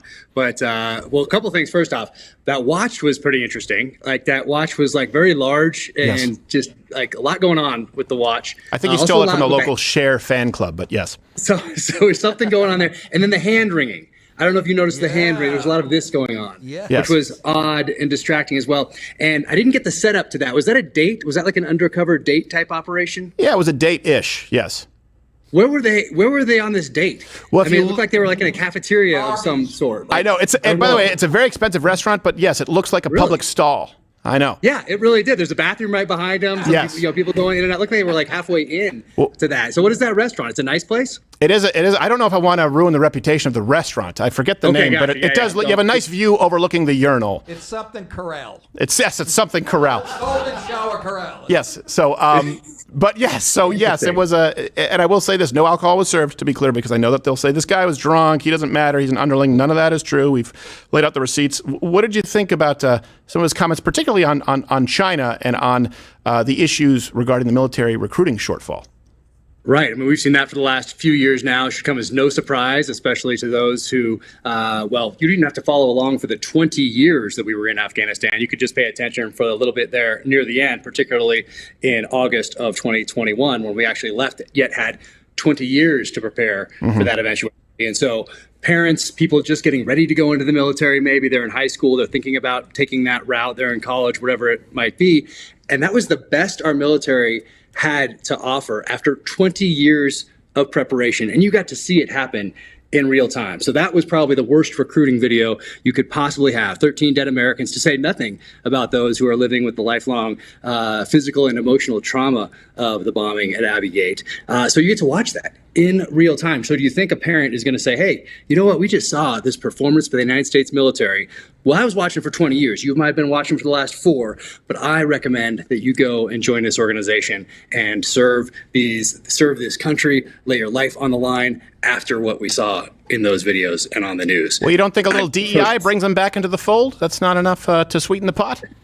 It seems like they could have done a little bit better if they're thinking like, hey, we had this horrible performance, not just in Afghanistan, but also in Iraq, also Vietnam, everything really since the end of World War II, since 1947, since they changed the War Department to the Department of Defense. Like, that's where really things started to change. Complete loss of accountability. Up to World War II, you had Lincoln firing generals left and right in the Civil War until he got to Grant. You had George Marshall in the lead up to World War II and all the way through World War II, firing general after general, admiral after admiral if they didn't measure up. And so that allowed them to get the right people in place to win those wars. Right. For some reason, when we changed the War Department to the Department of Defense, there's a shift. So precision in language reflecting precision in thought. Things shift. And ever since then, how many admirals and generals have been held accountable for performance? There have been people that have been fired for affairs and whatever else, that sort of thing. But for performance, well, that's not even a metric they care about now. That's what he said. It's time and rate. You spend your time. You don't get too many DUIs. You don't piss positive on a test. Then you are going to rise to the top of the United States military. And how many generals and admirals do we have now compared to what we had in World War II? It is a top-heavy organization now at those ranks, at those flag level ranks. So it shouldn't be a surprise that those kind of people stay in and come up with this bright idea to recruit the next generation with this, not with amazing films like we had in the 80s growing up. You're watching First Blood, Rambo, First Blood Part 2, Predator, Commando, the Delta Force. You're having all these amazing films. Now what do we have? Not really that. And we have TikTok and China, and we have all these other influences that are not really positive. The power of popular culture has shifted, and not in a way that helps the military. So they come up with DEI to bring people in. It's not making us better prepared for war, which should be the singular focus of the military. Well, and let me ask you about that, because he says that China is our greatest foe. He says China is, of course, he says right here in the offices, we all know China. We don't talk about it publicly, but we all know that's the case. Let me ask you point blank, is the United States military right now, if something were to break out, which is very possible, if you're talking about what's happening in the Taiwan Strait and what China wants to do, what they've stated, point blank, is the United States military right now prepared to handle any kind of a major war? I think that China believes they're already at war with the United States. We saw that with Iran starting really in 1979, and before, if you saw what the CIA was doing, meddling in the Middle East before that. But let's say 1979 onward. Proxy attacks throughout the region, Europe even. So Iran, through its proxies, has been at war with us for quite some time. The same thing's happening with China. I mean, you can go all the way back to Sun Tzu and read those writings that talk about deception, the importance of deception, how to win a war battle without firing a shot. Those are the basic principles that Chinese strategy is based upon. So they're at war with us right now, buying off politicians leaving office, all of a sudden having direct connections to Chinese companies that are obviously connected to Don't forget Eric Swalwell was fornicating with a Chinese spy. I mention that every time I can because nothing's happened to him. Nothing. It's incredible. So they I mean, they are playing this game that they are very good at. We are not very good at it anyway, recognizing when someone is at war with us. But they have this influence, this slow influence that's been building up over time, buying politicians, buying land next to military bases, not just in the United States, but all around the world, influencing us with TikTok, influencing our response to COVID. There's just so many things that are adding up that point to us to the obvious conclusion that China's already at war with us. They're not just setting the stage, and they might win this war without firing a shot, which is the penultimate goal. That is a terrifying thought. Let me ask you this. Why did you join the military? And then I have a follow-up. I think it was just in my blood from a very early age. My grandfather was killed in World War II. He was a fighter pilot, flew the Corsair, which is the plane with the gull wings that would fold up like this. Yeah. There was again, the power of popular culture. There was a show called Black Sheep Squadron. I watched it in syndication in the early 80s, but it was aired in the 70s about Pappy Boynton. Robert Conrad played Pappy Boynton, Medal of Honor recipient, who flew that same plane as my grandfather. So I got to watch those with my dad. Of course, all the movies that I'm watching of my dad's generation and then my generation as I go through the 80s. So it's just in my blood. I'm going to serve. And I find out what SEALs are at the ripe old age of 7. And from there, and through through a movie called The Frogman, old black and white film that I saw during commercials when I was allowed to switch from football to the strange channel that was the outlier, not ABC, CBS, NBC, but the one outlier that was always playing a war movie on Sundays. So I'd watch those like 2.5 minutes, and my dad would say, switch it back. And I'd switch it back, being the remote control, as those of us who grew up in the 80s and 70s were the remote control back then. And so I found out what SEALs were, and my mom was a librarian, so I went down to local library, did some research on SEALs and special operations, found out that they're some of the most elite operators in the United States military, and that the training is some of the toughest ever devised by a modern military. So I was in. So I was going to serve my country one way or another, and wanted to test myself as well. And BUDS and the SEAL teams were calling. So what I take from that story is your mother wanted to drown you by proxy. When she knew about Hell Week, she knew what they were going to do. Said, "Yeah, why don't you sign up for that, son?" It's quite possible. And also quite possible that she thought I'd grow out of it. Like a lot of times you grow out of it. You're a kid, you want to be an astronaut, you want to do this or something, and you kind of grow out of it. So I think her hope along the way is that I'd grow out of it, but I never did. Think about the movies the 7-year-olds are exposed to today. Yeah, I know. It's not going to lead to being a SEAL. No, it's not. It's going to lead to being Ryan Gosling and Barbie. Looking mostly at butts. Yeah. For buds. What? Well, there's nothing wrong with butts if it's the right kind. This man has served his country. Let's not. Let's make sure this isn't an honorable interview. Let me ask you this, Jack. Would you? So you said it was in your blood. Do you think you would today, if you're a 20-year-old kid, 18-year-old kid, you'd think that you'd join the military now, or do you think you'd be more hesitant? I think I would, just because of that draw. I recognize that draw early on, not just for me, but because I'm a student of history and have been my entire life. I recognize that it used to be a prerequisite before joining the community, before joining the tribe, because you had to prove that you could add value to that tribe. And it was important back then because you had to, otherwise the species was not going to continue. Right. Today, you do not have to. But I think I recognize that, and I think a lot of people, young men in particular, who hit that certain age and don't do something that tests themselves physically, mentally, emotionally, spiritually, whatever it might be, and they just move on into life, and by the time they get into their 30s, 40s, there's something missing.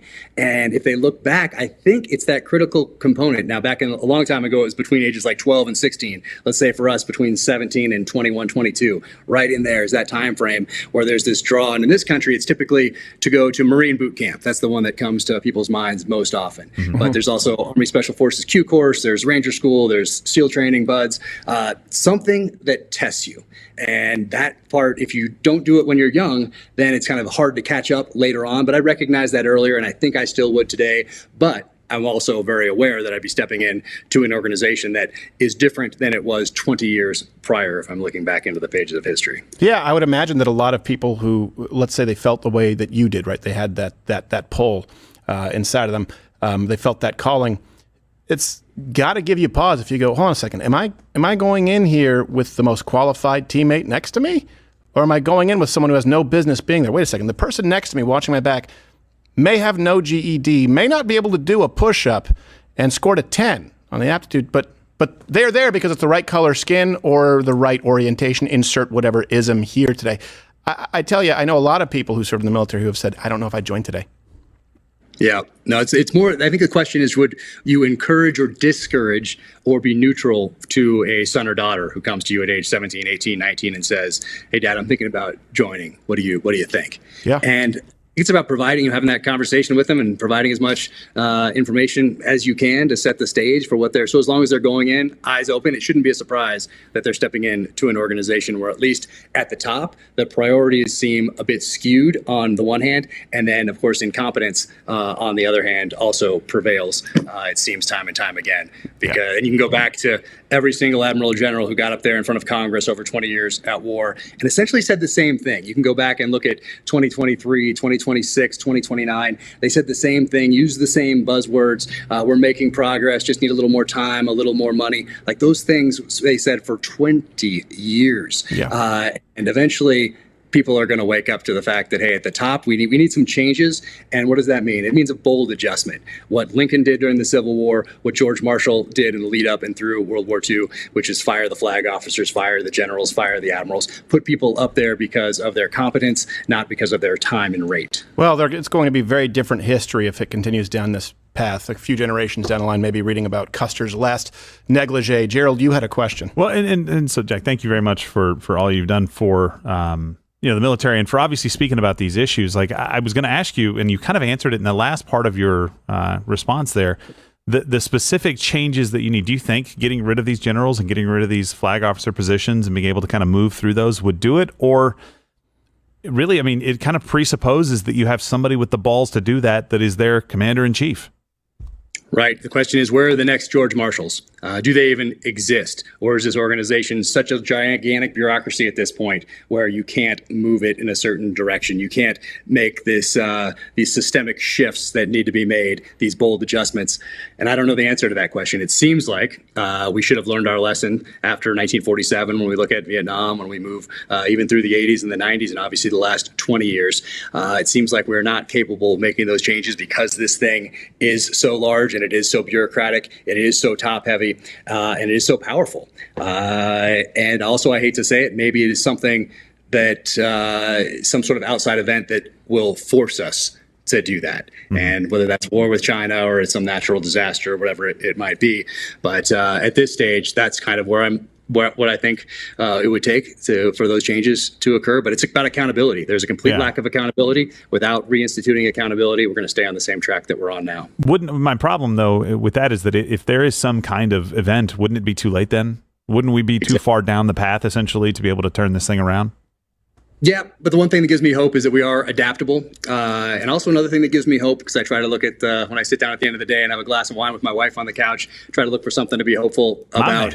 And it is looking at the end of the Civil War and how we came back together. We fought ourselves in our country in the bloodiest war we've ever been in. And yet somehow we came back together after the Civil War. So looking back at that gives me a little bit of hope, because we're not there yet. But it proves that we can come together. Yes, the primary difference, though, was by the end of that war, those people weren't amputees by choice. We're sending in people right now who are being amputated pre-war, which used to be, wait, what? You amputated? Well, you're not mentally fit to be out there in battle. That's a significant difference, true. And we also didn't have social media. We didn't have these companies and institutions so powerful that they can change behaviors and thoughts because of what you're carrying around in your hand. So I often wonder, if we did have social media, had that technology at the end of the Civil War, if we had that in the mid-1860s, would we still be here as a country today? Yeah, back then our social media was dropping leaflets on Hiroshima to let them know, like, hey, we're coming. So let me ask you this. Your book, Red Sky Morning, can you tell people about it before you go? Because I know it's available in June. It is. So it's the seventh book in the James Reese Terminal List series. Chris Pratt stars in the Amazon adaptation of my first novel. So this is number 7, which was fun for me to write because I got to put in these nods to Ian Fleming and James Bond in there as well for fans of that series, because it was very influential on me growing up. But this one is really about loyalty. Each book has a theme. This is about loyalty, but it's also about artificial intelligence, quantum computing, passive targeting, hypersonic weapons, and what that means when you're looking at the United States and China. So all of that is thrown together in the pages of Red Sky Morning. And I know that Fleming and James Bond was an influence on you, but I would imagine that yours are more accurate as it relates to the weapons used. Remember in James Bond when he gives him the 32 Walther from the old Beretta, he goes 32 caliber. It's like throwing a brick through a plate glass window. Yep, he has an even smaller one before that. The Beretta 25, I think, right? Yeah, and it's kind of exactly nice work. It's actually I have one right over there in the safe. but it's interesting because those ones you kind of suspend disbelief, which is fun. So if you know going into them that you don't need to look for accuracy and weapons and tactics and those sorts of things, you go into that for the fun of it. Whereas some other shows, it's you're looking for that authenticity, and you're looking for that touch point with reality. But so they're kind of different. So I give them a little bit of leeway when it comes to the tactics and the weaponry. Yes, no, it was fun, but a lot of people don't. Well, because Walther obviously is a sponsor of the show, but a lot of people don't realize his first gun was a Beretta, and it was a 32, not the 380, because they don't sell 32. Almost nobody buys that caliber anymore.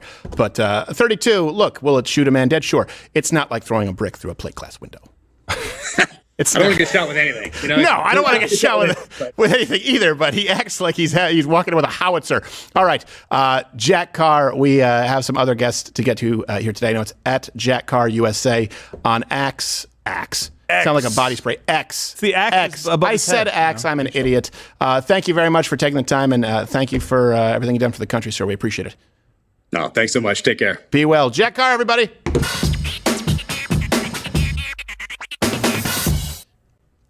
See, he gave me a compliment because I knew about the shitty early weapons of James Bond. Really? Not the Walther, the Beretta.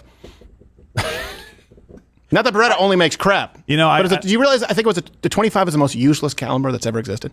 Really? It's basically a 22, only more expensive to produce because it's rimfire. It's center fire. Uh-huh. Like, can we take a 22 but make it less mass producible? We'll make a lot of money on it, though. Yes, exactly. Just the number 25 doesn't sound scary. It doesn't make any sense. I'll shoot you with my 25. You got a quarter? I think this man, at the end of the night, he sits down for a nice Chianti, and what brings him hope is thinking about the Civil War. Yes. Now, I understand in the context that he's talking about, but I was like, geez, I didn't expect you to go to the bloodiest conflict in human history, I think. At least, for us. Well, somebody needs some killing. So just like I name that movie line. You can comment below. Nope, and killed them all. They're all dead. By the way, as we go into this election season, just know that Mug Club Undercover, people out there right now, I'm not going to, but the campaigns, the rallies, these boots on the ground, they have no idea where Mug Club Undercover operates. We have a lot right now, a lot of irons in the fire as we lead into the election time. So every dollar does go to them. They're out there. They're sticking their necks out there for you guys, putting their reputations on the line. Do consider loudonsquatter.com/mugclub. And tonight, only $20 off, and I'm matching the 10% charity donation from up to $10,000. And that was kind of, I was told to do it, and I was like, but I don't want to. Well, but you did. You know what? I'm going to promise right now, and Gerald's giving $10,000. Wait, whoa, what? And Toolman's giving $10,000. Yeah! And Nick's giving $10,000. Josh? To who? $10,000 for you two. Wherever I say. Wait, you're giving it to us? That's no, fantastic. you're giving it to these charities. Guys, you heard it's it here match. first. He's giving us $10,000. Look, on a serious note, look, we've made a lot of progress in just a couple of weeks since we did that live stream where we added so many people to Mug Club. Thank you guys very much for joining and stepping up and kind of jumping into the fight with us.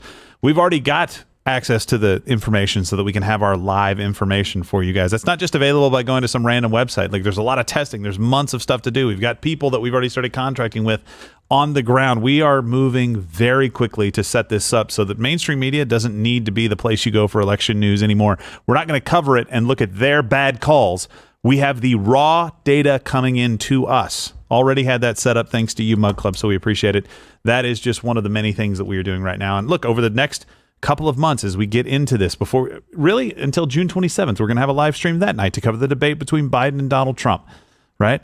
There are going to be updates that we give you along the way as we hit these milestones for actually finishing what we told you we were going to do that night. Mm-hmm. Every single time you jump in with us, we get further along. So thank you for doing it. Do it right now, USA 20.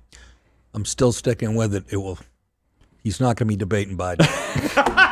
He's not going to be out by June 27th. He might not be the candidate. He's not going to be.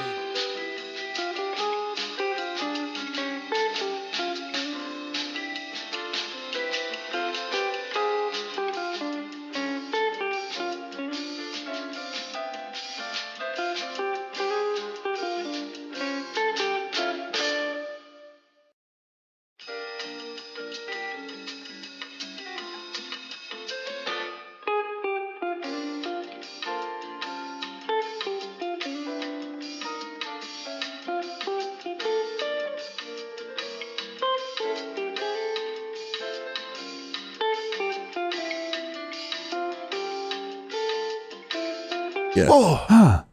I'm telling you, Trump's first question should be, walk from here to that wall over there.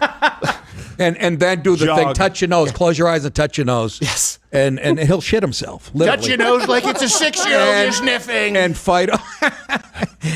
and the debate. So I can't believe, I just can't in any way. There's not enough medicine or coke to get this guy in mental shape to even fake a debate. Hold on, I doubt. Well, Hunter does have the connection to. He does have the connection. Oh, there's if enough anyone coke. can make it happen, it would be Hunter. I'm telling you. You know what, Nick? Every single person right now, I kid.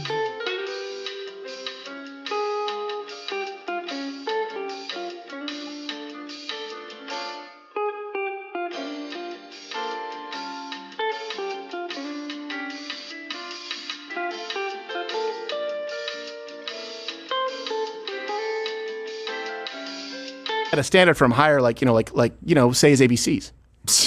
All right, well, I'll give you that. Say your ABCs, Biden. Backwards. No, Zed. What comes after Q? What comes after Q? What comes before Q? We're going backwards. Oh, he doesn't know. Is it R? I can't remember. Maybe Kamala can help you. Oh, she's too busy holding black inmates in for longer than they're sentenced to use them as slave labor. Wow. Remember the primaries 5 years ago? It opens up at 10, whenever it was. Yeah. The debate opens up. There was 8 podiums. He's the only one facing away from the camera. Get his back to the camera. He said 8 o'clock. What the hell's going on? My favorite moment in all those debates was just him looming behind Hillary Clinton. Remember in 2016? Just walking behind her? I would meant Biden. Oh, Biden, sorry. But I was talking about the I'm not making myself clear tonight. No, I'm not making myself clear because... I hate Biden, love Trump, right? Well, thanks for clarifying. I appreciate it. I don't need your endorsement. So before I move on here, too, I want to fill you in on this next organization, a charity. It's actually called NAACP. You're making it tough. Oh, wait, hold on a second. CNN right now, they're doing a flashback to the debate. Watch, they're going to show his highlight. Huh. It's the broad with hairy forearms. All right. Backing him up. I know, like Robin Williams. Yeah, exactly. She goes, oh, look, debate. Oh, look, Biden has a small penis. What? So, this next organization was founded by a veteran Navy SEAL, Clint Bruce, and also, I should say, Stephen Hallie, and it's called Carry the Load. Now, they started as a mission to restore what they view to be the true meaning, we should all share the view, of Memorial Day, and now it includes more than just military heroes, and it's more than just one holiday. They actually work to bring Americans together of all stripes and to help participate in honoring the heroes of our nation every day, which I know it kind of sounds like, oh, Christmas can be, you hear that in movies, like Christmas can be every day if you keep it in your heart all year long. You try that in July, that doesn't work. In this case, they actually do work every day of the year. Let's just learn a little bit about what Carry the Load does.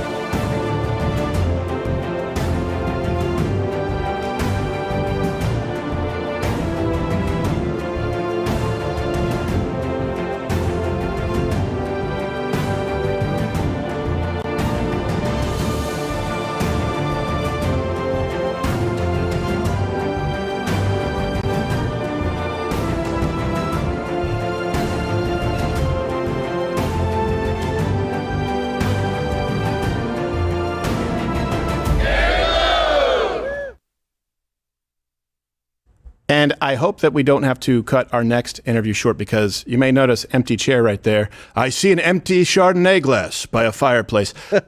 Gerald had to duck out because I believe that Mr. Riggs has called our investigative journalist right now, and Gerald may be on the phone with him right now as we speak. That's pretty cool. For a follow-up. I was trying to call him before the program, but, he disappeared. So... Yeah, hopefully we can flip it in time. Stay online broadcasting. He's right now out there in his office, I believe, speaking. If anything good comes of it, Can you just speculate what do you think that phone call sounds like? What would Mr. Riggs be saying? No. That's what I would imagine a lot of that. No. Huh? What? Or So is you broke my heart. She was beautiful. So is Cindy still going to call? I guess now it's like, we're not. I'm not crapping where I eat. We're not working together. Can she call me? I think maybe what's going to happen. I'm unemployed. He's hoping for it to be like a rom-com because our investigative journalist, right? Everyone really likes her. She's very sweet and she's a beautiful woman. Yes. She's married, by the way, just to be clear. But I bet you he probably thinks like some rom-com, like, really? Now's the part where you're going to tell me that at first you started out as a job because you were undercover, but you actually developed real feelings for me? And then you're going to try and come back to me and maybe like see me through a window at, I don't know, like high tea time, and you think I'm with another woman and we miss each other, but it's actually my sister, and I come back at your wedding and object, and that's going to be you and I, right? Going like to Fiji? And she's like, no, we just exposed the corruption and you're out of a job. Yeah, shut your hole. That would be my comment below what you see transpiring. Family up. I'm very curious to know what's going on. If I could be a fly on that one. I want to hear screaming. I want to hear Gerald going, I'll fucking rip your face off. You bitch. You probably had pumps on under the table you're talking to her. You silly girl / fella. Speaking of which, we have a very lovely lady to come onto the program next. Please welcome Hallie Johnston of Carry the Load here to the show. John. All right. Miss Johnston, thank you for being here. Can you see and hear me? Yes. Can you hear me? Yes, I can. Thank you very much. And it's Johnston. It's what? It's Johnston, not Johnson. Did I say Johnson? Yeah. Well, that's because you were talking about pumps and we were talking. It's the gender. Oh, don't blame me. I'm trying to help a girl out. Johnston and Johnston. It's a family show. So, please, Miss Johnston, tell us about Carry the Load, the organization, and how it got started, and what it is that you do. We're trying to highlight these organizations that do good work every day across the country. A lot of people don't know. Absolutely. So, again, back in 2011, Carry the Load was founded by two former Navy SEALs, Clint Bruce and Stephen Hallie, Carry the Load was birthed out of anger, right? They had many tours over in Afghanistan, Iraq, and lost many friends, battle buddies, and they saw a nation that wasn't treating memorial and honoring those that we have lost in the line of duty, right? So they birthed Carry the Load out of the city of Dallas. So since 2011, Carry the Load's mission has expanded to not only honor military, but expand to our other sacrificial services, law enforcement, and fire throughout May, honoring their sacrifices, and then truly leaving Memorial Day to honor those that died in the line of duty and paid the ultimate sacrifice for our freedom. And it has expanded to a national campaign. And can you let people know what is the specific goal of Carry the Load, the organization, as it relates to Memorial Day? So right now, our Memorial May campaign is going on. So it's a 28-day campaign where we have 5 national relays that are traveling through the 48 states. I would say, number one, raising awareness to the sacrifices of those in your own communities, but also raising funds to support the men and women that do make it home in mind, body, and soul healing. Wow. So you're doing it for a lot of people don't know, and do you run into this a lot, that it's Military Appreciation Month? We hear people complain a lot that, our veterans, they get a day, and there's LGBTQAI month, and I think we averaged it out, it was about 67 days for people of different, sexual orientations or genders, as we have to use both terms now. And a lot of people aren't aware that there's an entire month, the Military Appreciation Month. I'm glad it's more than a day. I'm glad it's a month. I honestly wish it was all year round, continuously. We have phenomenal sponsors and a lot of folks that continue to come out year over year. And it's one of those missions and experiences that you don't truly understand until you take part in it. I'm a veteran myself, my entire family, mom, dad, both brothers, both grandfathers. And again, there's nothing like sacrificing for this country. And the families that lose someone, it's our mission, again, for the generations to come to ensure that their legacy lives on. Well, we appreciate the work that you're doing. And, what we're doing here is at 10% of every sign up here this month goes to military charities, a portion of which will be going to Carry the Load. So we want people to know that and see the work that you do. But for people, by the way, who aren't maybe necessarily joining up at Mug Club here tonight, where can they go to learn more, sign up, and donate to you guys specifically? So they can visit carrytheload.org. You can look at the Memorial May section. Again, we have 5 national relays that are traveling through right now. They all are going to come together in Dallas for the Dallas Memorial March over Memorial Day weekend at Revachon Park. And there's about 20,000 people. The city of Dallas shows up. Wow. The city of Dallas. The problem is the city of Dallas, there's not really a good downtown, is there? There's a ton of beautiful parks. They have the Katy Ice Trail that, again, it's a 7-mile back and forth, and people march for the full 24 hours. Yes. But, all I'm saying is there's not a lot to do downtown. But, there are many things in the surrounding areas. So it's, all right, it is carrytheload.org, and we appreciate the work that you're doing, and I know that we will be in touch. I know that I can't say her name because she has to be anonymous, but our producer, I know, has been in touch. Hallie Johnston, thank you very much for taking the time and all the great work that you do. We're happy to highlight it, and I hope that people go and show you guys some love. Thank you so much. Have a great evening. Thank you so much. This has been Hallie Johnston. Did I say Johnson again?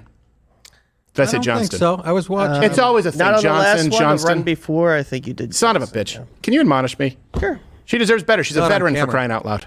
She's a veteran. Also, I can miss one letter in her name. There you go. Admonish. It's a meaner admonish. The name of that site's a little dicey. I get it. But it's a .org, so you know it's official. I was on a porn site. First. I can imagine. Well, I would swallow the load. Yeah, you belong in the comments, Nick. What did you say? He said you belong in the comments. They're making the same joke. Oh, yeah. Well, I know. Don't get me started on the comments, the chat regarding Brianna Morello the other day. Oh, my God. Be gentlemen. You guys are naughty. Be gentlemen.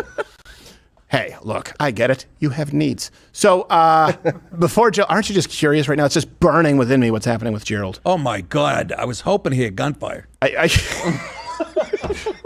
that were the case, he'd be shooting his own phone. The guy's not here. He'd be shooting himself. Oh, no. And we could all celebrate. Oh, he knows I love him, Father Mulcahy. I want to know. I know. So bad. What is that guy going? I'm going to sue you? That type? He could. I don't know. Or he could just be saying, hey, you guys aren't going to air this, are you? We're actually already live right now. If he Shit. I think he's binary. Whatever. Or non-binary. Binary. He's yeah, non-binary. I think he's a computer. He's a robot. Yeah, binary is normal. I think he's a zero. He's all ones and a and one. zeros. Yeah. But I think because if he was he complimented how much he liked her, right? Yeah. That's not the work of again, it's either bi or hetero. A part of me feels bad because he really likes her, the reporter. Yeah, I feel, but no, I don't. Fuck him. He's helping ruin the military. No, you're absolutely right. And he's putting people at risk, and I hope she threw soup in his face. Those are, like you said, he's cream of mushroom. He's the fall guy here, but he would be the first guy to throw other people under the bus. You know it when you see it. Of course, I can smell it on him. Yeah, it's one of those things. And by the way, they know it too. The people who are appointing folks in positions of power in this government, they know. Well, they want two the things squealers. that are useless. It's an advisor and DEI. Yes. Yeah, exactly. I don't know what that means. Advisor. I know. What is an advisory role? Yeah.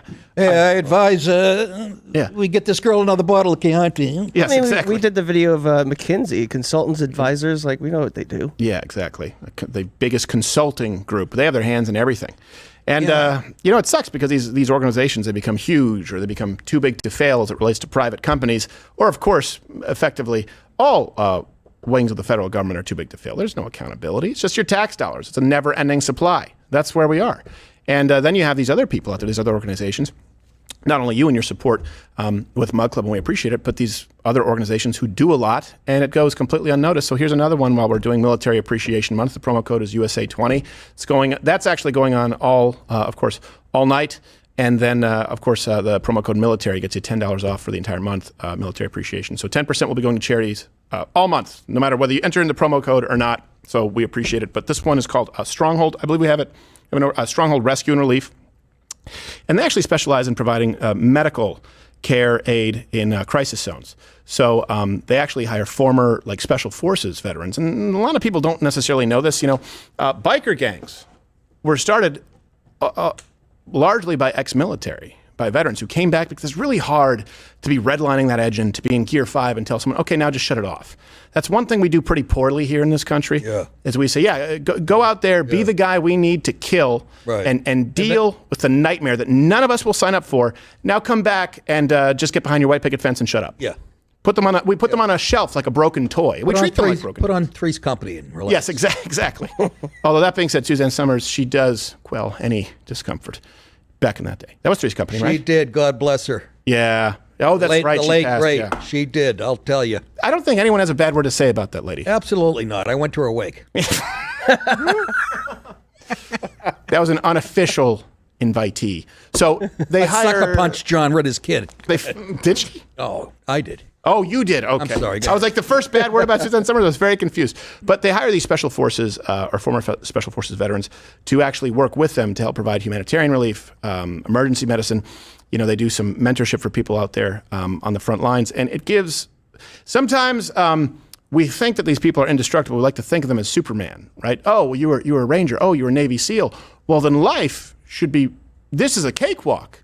You went through Hell Week. This is going to be easy by comparison. It's actually harder because they've been transformed into a different person. And that different person, I don't say this with any disrespect, it requires this person to be a little uncivilized. It requires this person to be a little harder than you are, to have a little bit of a tougher skin, then to say, you know what, now do away with all of that because we don't need you at this point in time. It never ends up well. So there is a lot to be said for actually providing work to do and a purpose for these people. Their CEO, Ephraim Matos, is actually a former Navy SEAL who's currently overseas in Burma. And actually, he sent us, I believe, a video message, which we'll roll now. Hey, what's going on, Mug Club? My name is Ephraim Matos, and I am the founder and CEO of Stronghold Rescue and Relief. So when I was 17, I decided to join the Navy, and I tried out for the SEAL teams. And somehow I made it, so that was cool.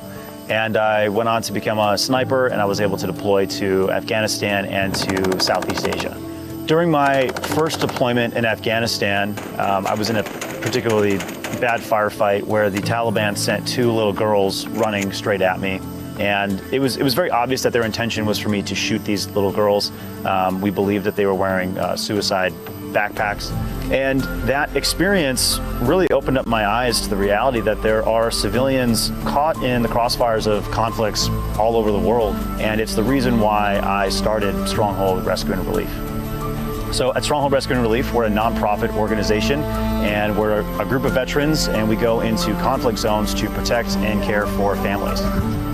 So right now, the main country that we're working in is Burma, where we run ambulances and we provide frontline medical care, and we also provide early warning detection systems, which are made up of radios and sensors and things like that, which can help the ethnic minority people here who are under constant attack by the Burma Army. It helps them to get away from those attacks and to get to safety.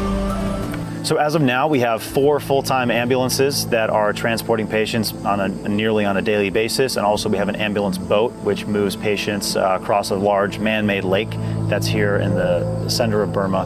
And this lake was actually made by the Burma Army when they set up a hydroelectric dam.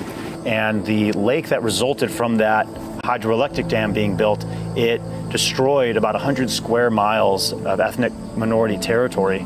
And thousands of people lost their homes and had to run away. And that's just one example of how the Burma Army treats ethnic minority groups in Burma. But that's just where things get started. The Burma Army brings in fighter jets and they bomb villages. They set up large mortar tubes and they fire them into villages, and they kill and maim and rape and massacre villagers when they can find them, and cause all kinds of evil and mayhem. And so what we're dealing with here in Burma is a genocide. It's an attempted genocide happening, but the ethnic minority groups are fighting back, and they're not going to lay down and roll over. It's an honor to be able to work with them to help them protect their people, and also to provide them the support they need for medical evacuations, medical training, frontline medical care.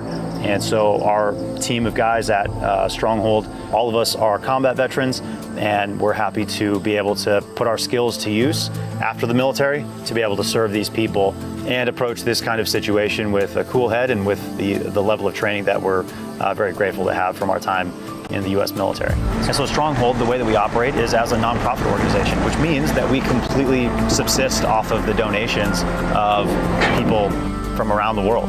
It's a lot like Netflix or Mug Club. What we do is we have thousands of people around the world who each pitch in a little bit every single month. And without those donations, none of the ambulances that we have running would be running, and all the lives we have saved up to this point would have been lost. The motto of Stronghold Rescue and Relief is the only thing necessary for the triumph of evil is for good men to do nothing. That is the quote that we have on the back of our Stronghold t-shirts. And anybody who signs up to give just 50 cents a day or more to Stronghold Rescue and Relief, they get one of those official t-shirts in the mail, and it's the same t-shirt that our crews wear here in Burma as they're working to save people's lives. So if you want to learn more about what we do, you can check us out at strongholdrescue.org.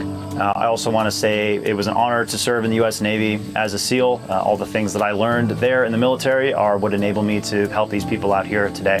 And I also want to thank Crowder and everyone at Mug Club for having me on.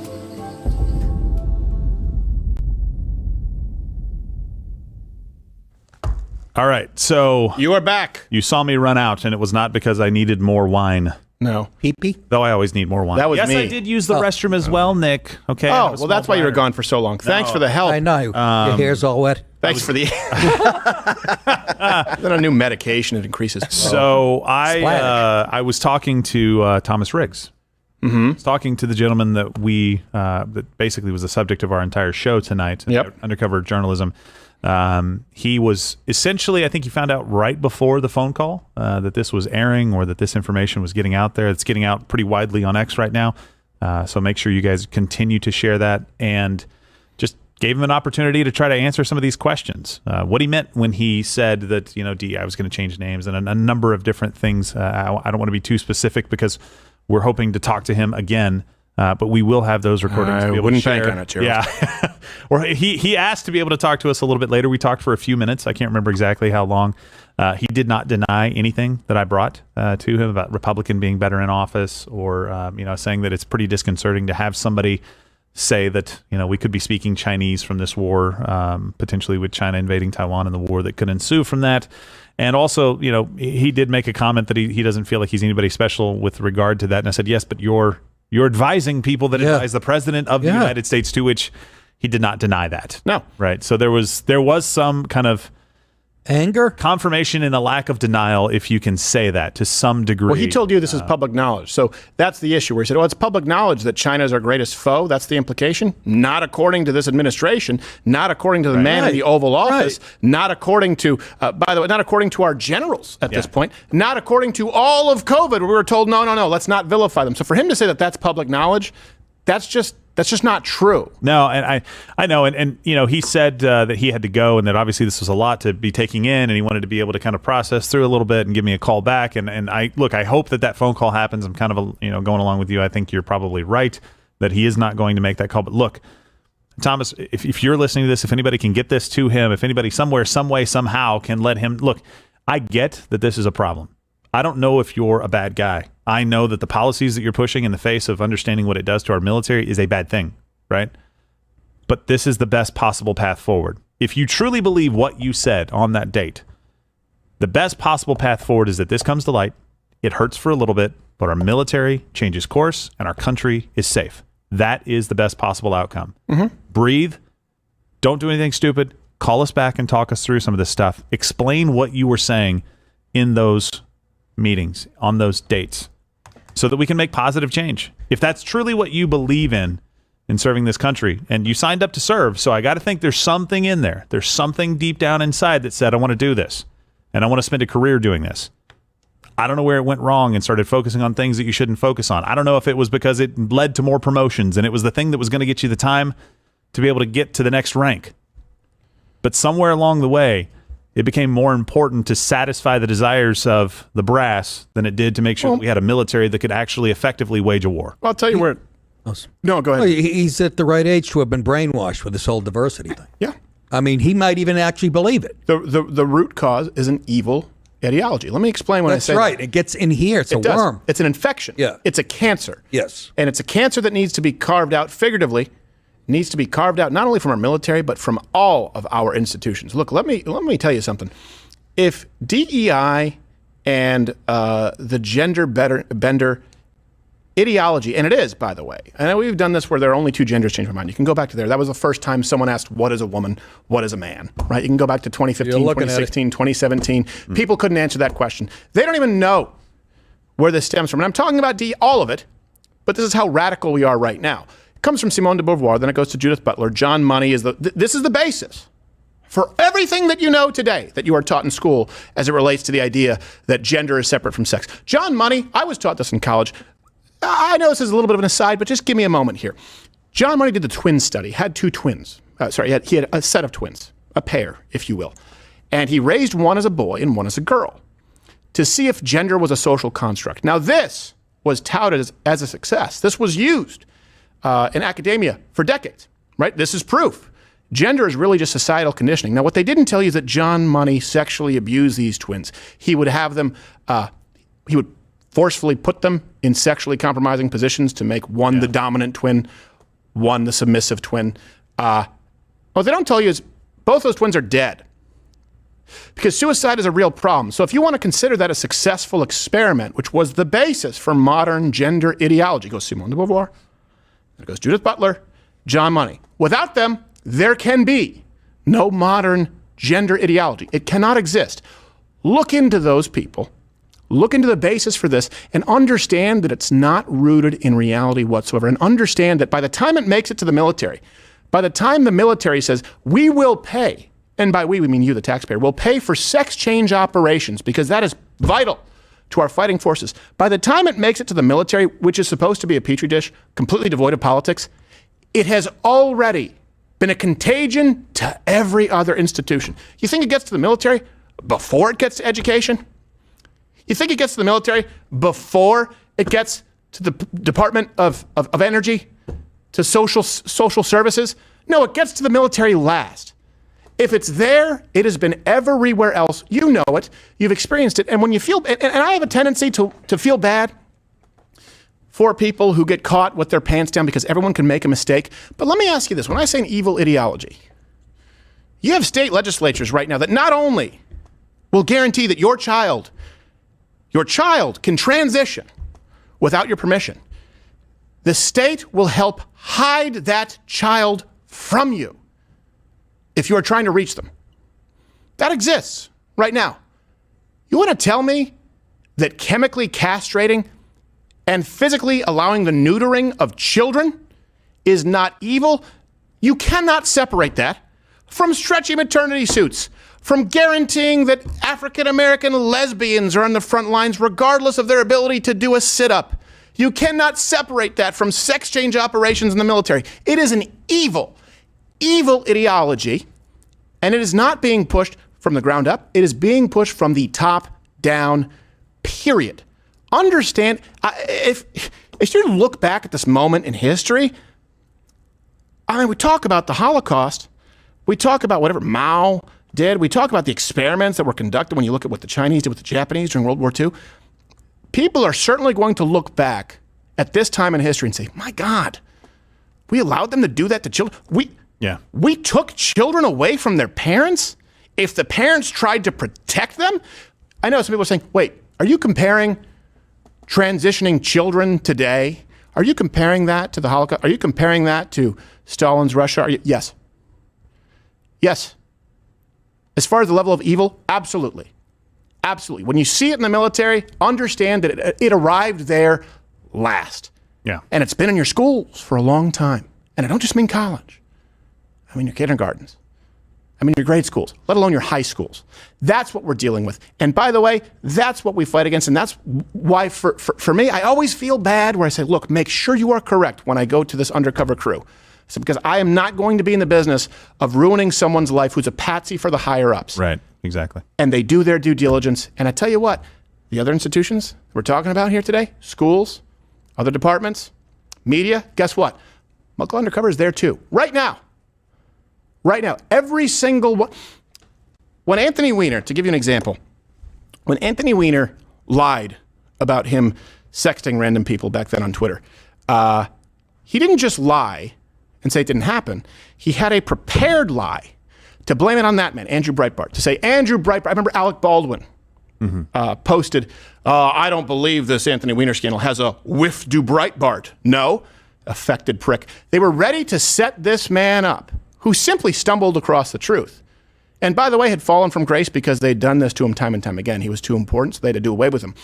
It wasn't that he was going to lie. He was ready to get up at that podium, Anthony Weiner, and say, I have been subject to a smear campaign by someone named Andrew Breitbart, and this didn't happen, and my family wants privacy. And the only reason it didn't happen was because Andrew Breitbart had the balls to get up at that podium. And I don't know if this footage exists, but I know that it happened. I don't remember if it was the Omni Hotel in D.C., if it was the Marriott. I don't remember. But Anthony Weiner staged his press conference, and Andrew said this is not going to happen again. Where it happened to him, they tarnished his reputation with stories that he had that were legitimate. And someone yelled out in the halls, Breitbart's in the building, stop him. And he went up on that podium and he told the truth. And of course, we know how that story ends. But I will tell you this, you saw Andrew Breitbart, the guy can't hide. I mean, he's a personality who's bigger than life. But in all these other sectors, whether it's media, whether it's education, whether it's the military, if you guys aren't yelling it, you should be whispering that Mug Club Undercover is coming. Because I'm telling you this, they're there. They're there right now. So I'd much rather, hey, an ounce of prevention is worth 10,000 tons of cure. I'd much rather you be on your best behavior at this point, like seeing the police officer so you slow down, rather than them having to write you a ticket. But they're going to keep writing tickets. And then we're going to make calls to our representatives. We're going to make calls to people who can make a difference. And I hope that there are other people who have spines and can do something, because we can provide you with the information. We have some abilities and a lack of limitations that representatives in our government don't. And I hope that they start working hand in hand with these people. And I thank you for your support. LighterWithCrowder.com/MugClub. And of course, right now it's USA20 is the promo code. And $20 off and 10% to military charities. But you know what? What they do is pretty damn important. And I guarantee that a lot of people working with these military charities who care about the legacy, they would say, yep, it may be a different fight, but the amount of work that they put in is incredible. And I can't take credit for it. I can only take credit for being a conduit. You signed up, you support, and we make sure that they have the air support that they need. I'm not able to go undercover. There aren't enough prosthetics in the world. Well, they wouldn't go on dates with you. No. So, by the way, this gentleman, look, I want to echo what you said. Like, you're at a crossroads, Thomas. Like, you have an opportunity to be the guy that stands up and does the right thing to make sure that the military changes course. And maybe you're somebody else out there right now who sees this story, and you're not a fan of ours. You don't watch our show, but you're seeing this because it touches a little close to home. Maybe it's time for you to stand up and do the right thing. And I'm not just saying whistleblowing. That can be part of it, but it's pushing back on these things that are bad for the military. Duct tape, military poor training for these people. Like, you know the cost of putting these policies first. Be the guy that stands up and does the right thing. This is a crossroads for a lot of people right now. Be the guy who comes out and says, you know what, this is the wrong course for our military. I'm going to start pushing back. I'm going to whistleblow where I have to when things are being done that shouldn't be done behind the scenes and people are being lied to right now. Do that. That's the crossroads that you're at. Will it cost you something? Absolutely. It always does to do the right thing. But it is the right thing. And we need more of you to do it because we're not looking to ruin any lives. And I understand you, Stephen, maybe can't go on these dates. But he did say that he really did like the journalist, which we kind of knew because, you know, I guess that's the whole purpose. She is splendid. I don't want Nick to say anything. I just hope for his sake. What?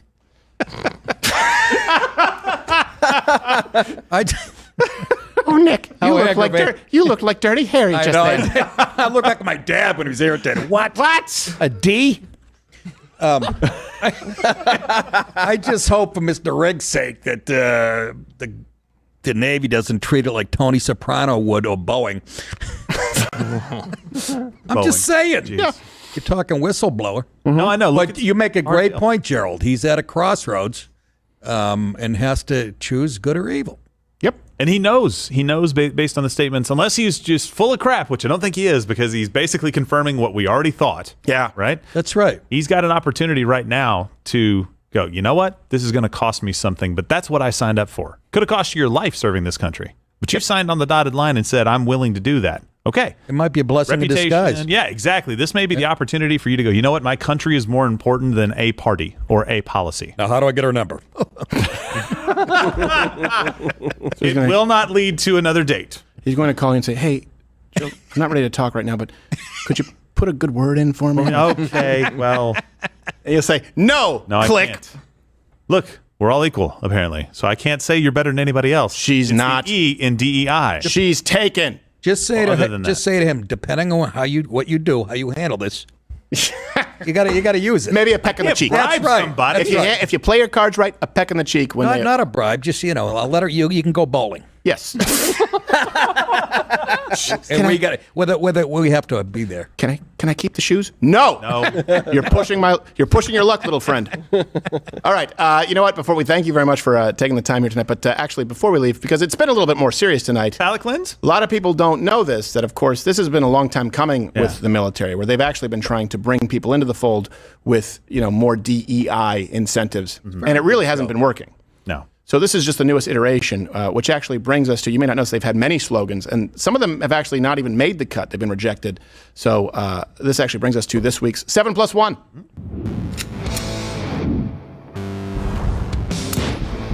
You forgot Stefan in the chamber.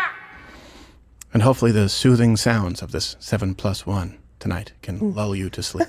Either that or thoughts of the Civil War. Yes. Tomorrow night on Loud the Crowd of baby cancer. Yes. Oh, it's been serious. I thought we'd be on a roll. Let us whisk you away to a land of sleep where children have progeria. Always progeria. Oh, my God. And the soothing sounds of delta waves. That's the thing. There's delta waves apparently help you sleep. But anyways, that's irrelevant to the 7+1 rejected DEI military slogans. Way to bring it back. Number 7, be all you can G in the Army. And I pronounced that the Asian way. 7+1 rejected DEI military slogans. Number 6, Nick. Navy. White suits look good on black people. They do. That is an actual fact. It is a fact. Good contrast. I have a white suit. It is absolutely true. 7+1 rejected DEI military slogans. Number 5. Oh. The Marines, the few, the proud, the sexually confused. I don't know how you recruit people with that. There's the picture. Oh, my God. Holy moly. Can you bring that back up? Is it possible? Did they get shot in the right cheek? Yeah, what? Yeah. Jeez, what in the world? What the hell is that? It's SEAL. It is. Yeah. Holy moly, somebody put a cigar out on his face. Baby. All right, let's go to, by the way, who was he with? What was the name? Who was the celebrity? Was it Chris? Was it who's SEAL with? No, Heidi Klum. Yeah, Heidi Klum. You know German. Good for him. Deutschen Blackcock. Oh, what? 7+1 rejected DEI slogans. Number 4, Gerald Captain Morgan. Unleash your Judy Garland within. Oh, well, that's actually relatively. That's why you gave it to Gerald. I appreciate that. Number 3. Some of my dignity home tonight. Coast Guard. We can teach black people to swim. That just seems like they're not respecting 13% of the country. Anymore. Can we fact check that? Yeah, I don't know if these are rejected, so it would be very hard to fact check. No, I already Googled it. You're right on. Yeah, 7+1 rejected DEI military slogans. Number 2, Nick. An army of one. 117 different genders. Oh, well, that's just lazy. They just added to it. And the number 1 rejected DEI military slogan. You know what, Captain Morgan? I'll let you take number 1. Army. Our strength lies in diversity, not unity, loyalty, character, weapons, technology, expert training, or a fighting spirit. Well, that just... That almost... It's also... Hey, it's female SEAL. It's the same SEAL. Look at it. It's the right cheek. She looks pretty hot there. What is that, like Korea on there at the face? What's going on there? It's like Rihanna had a baby with SEAL. That's a tattoo of herpes. Baby SEAL? I hate how much work went into this because that's very well done. That is considering... Could have been AI. I get that as a tattoo on my ass. That's a tough poster. And the +1, of course, because I always forget one in the chamber, rejected DEI military slogans. One of the branches is actually changing their name to Safe Space Force. Yeah, that doesn't... Okay. Oh, another Photoshop. Oh, jeez. That's the highlight of my evening. That's been this week's 7+1.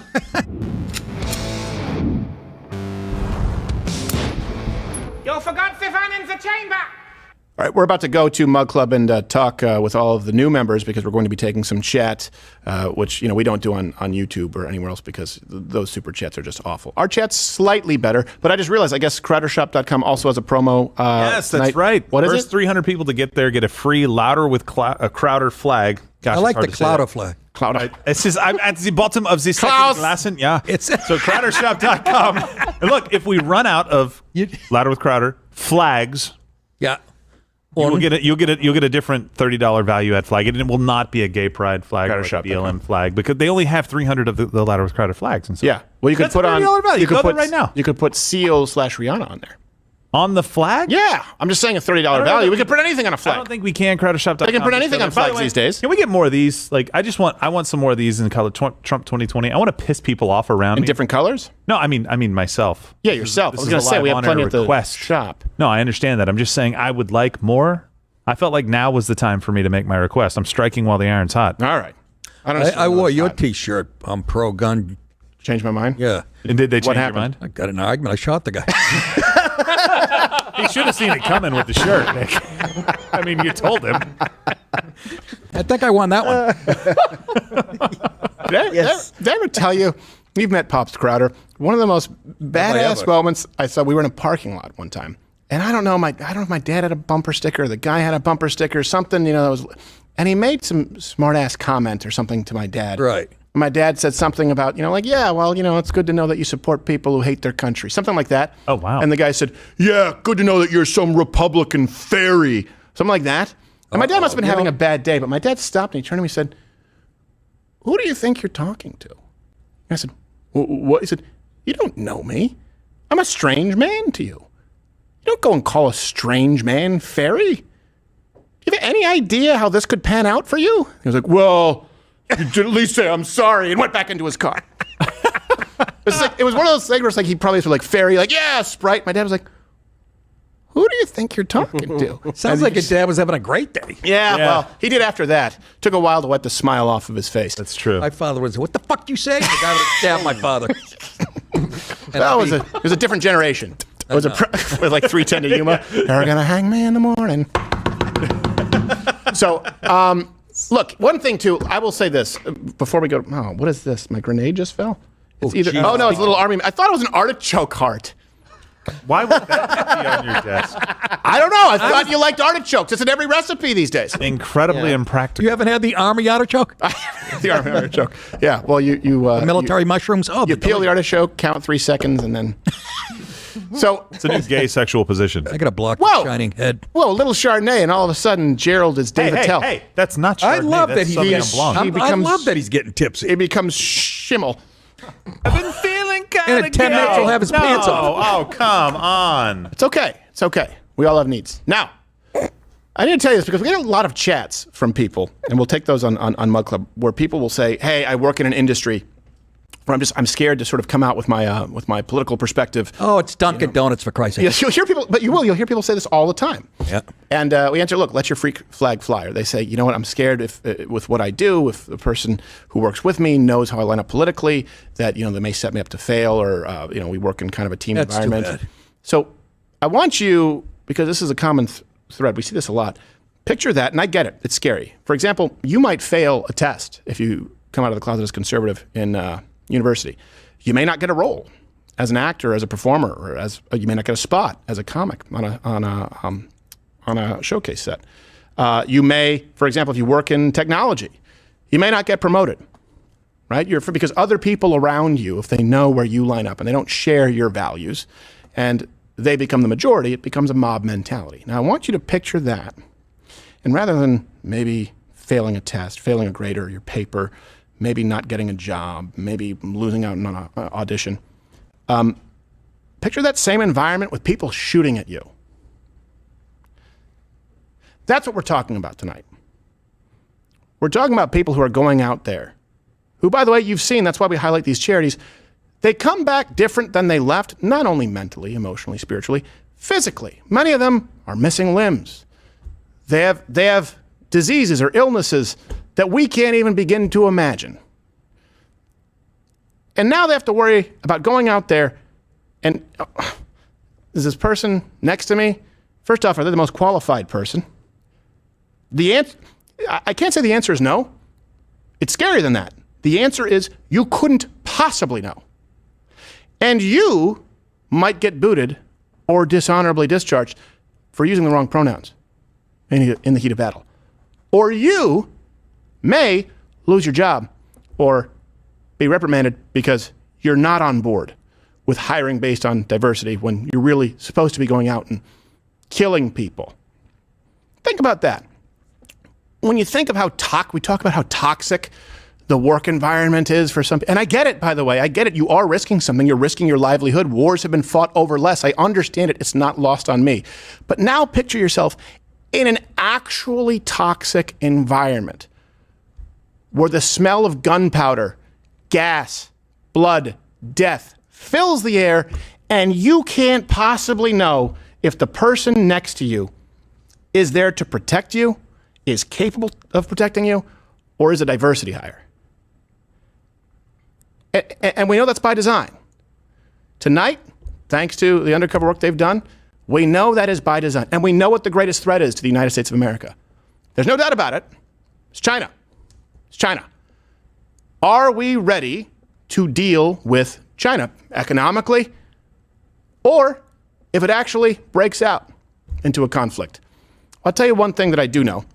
We, at one point, I'd like to think we still are, we were the greatest fighting force that this country's ever known. It was kind of a point of pride. You may not know this to those who are under the age of 30. People were proud of it, the United States military. I do know that China doesn't care about diversity, equity, and inclusion. I do know that not only do they not care about that, they don't care about ethics, rules of engagement, or basic fundamental human rights. While we're facing a shortfall for recruitment because people aren't meeting the standards of DEI and people don't want to join up our military, they can throw as many bodies at any conflict humanly possible, whether they are willing or not. And these are people with no regard for human life and no regard for basic fundamental human rights. How do I know? Well, look, if you don't believe me, ask any Uyghur Muslim in China. That's right. You can't. When we say we need a minimum amount of transgender Muslims in our Marines, for example, they say we're going to lock every single Muslim up in our country in a prison until we maybe hit a shortfall and can use their body to grease the gears of war. You can't win a conflict with people like that. Not only by playing by rules of engagement, I don't mean not losing yourself in conflict. I mean made up rules from people who've not only never seen the heat of battle, have never been in a fist fight or a conflict their entire life. This policy is being determined by an administration led by a man who has suckled at the government teat since his mid-20s. Joe Biden not only has no idea what the battlefield looks like today, he couldn't tell you what a paycheck looks like that doesn't come at the taxpayer's expense. And these are the people in charge of how you fight your wars.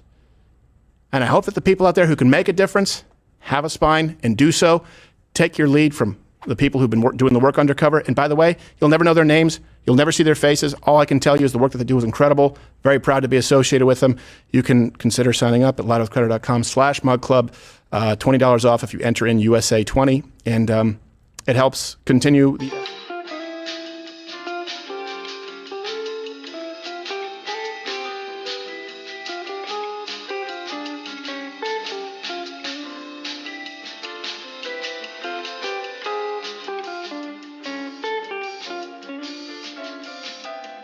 very unique melange.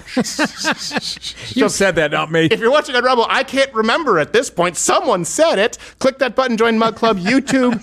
Piss off.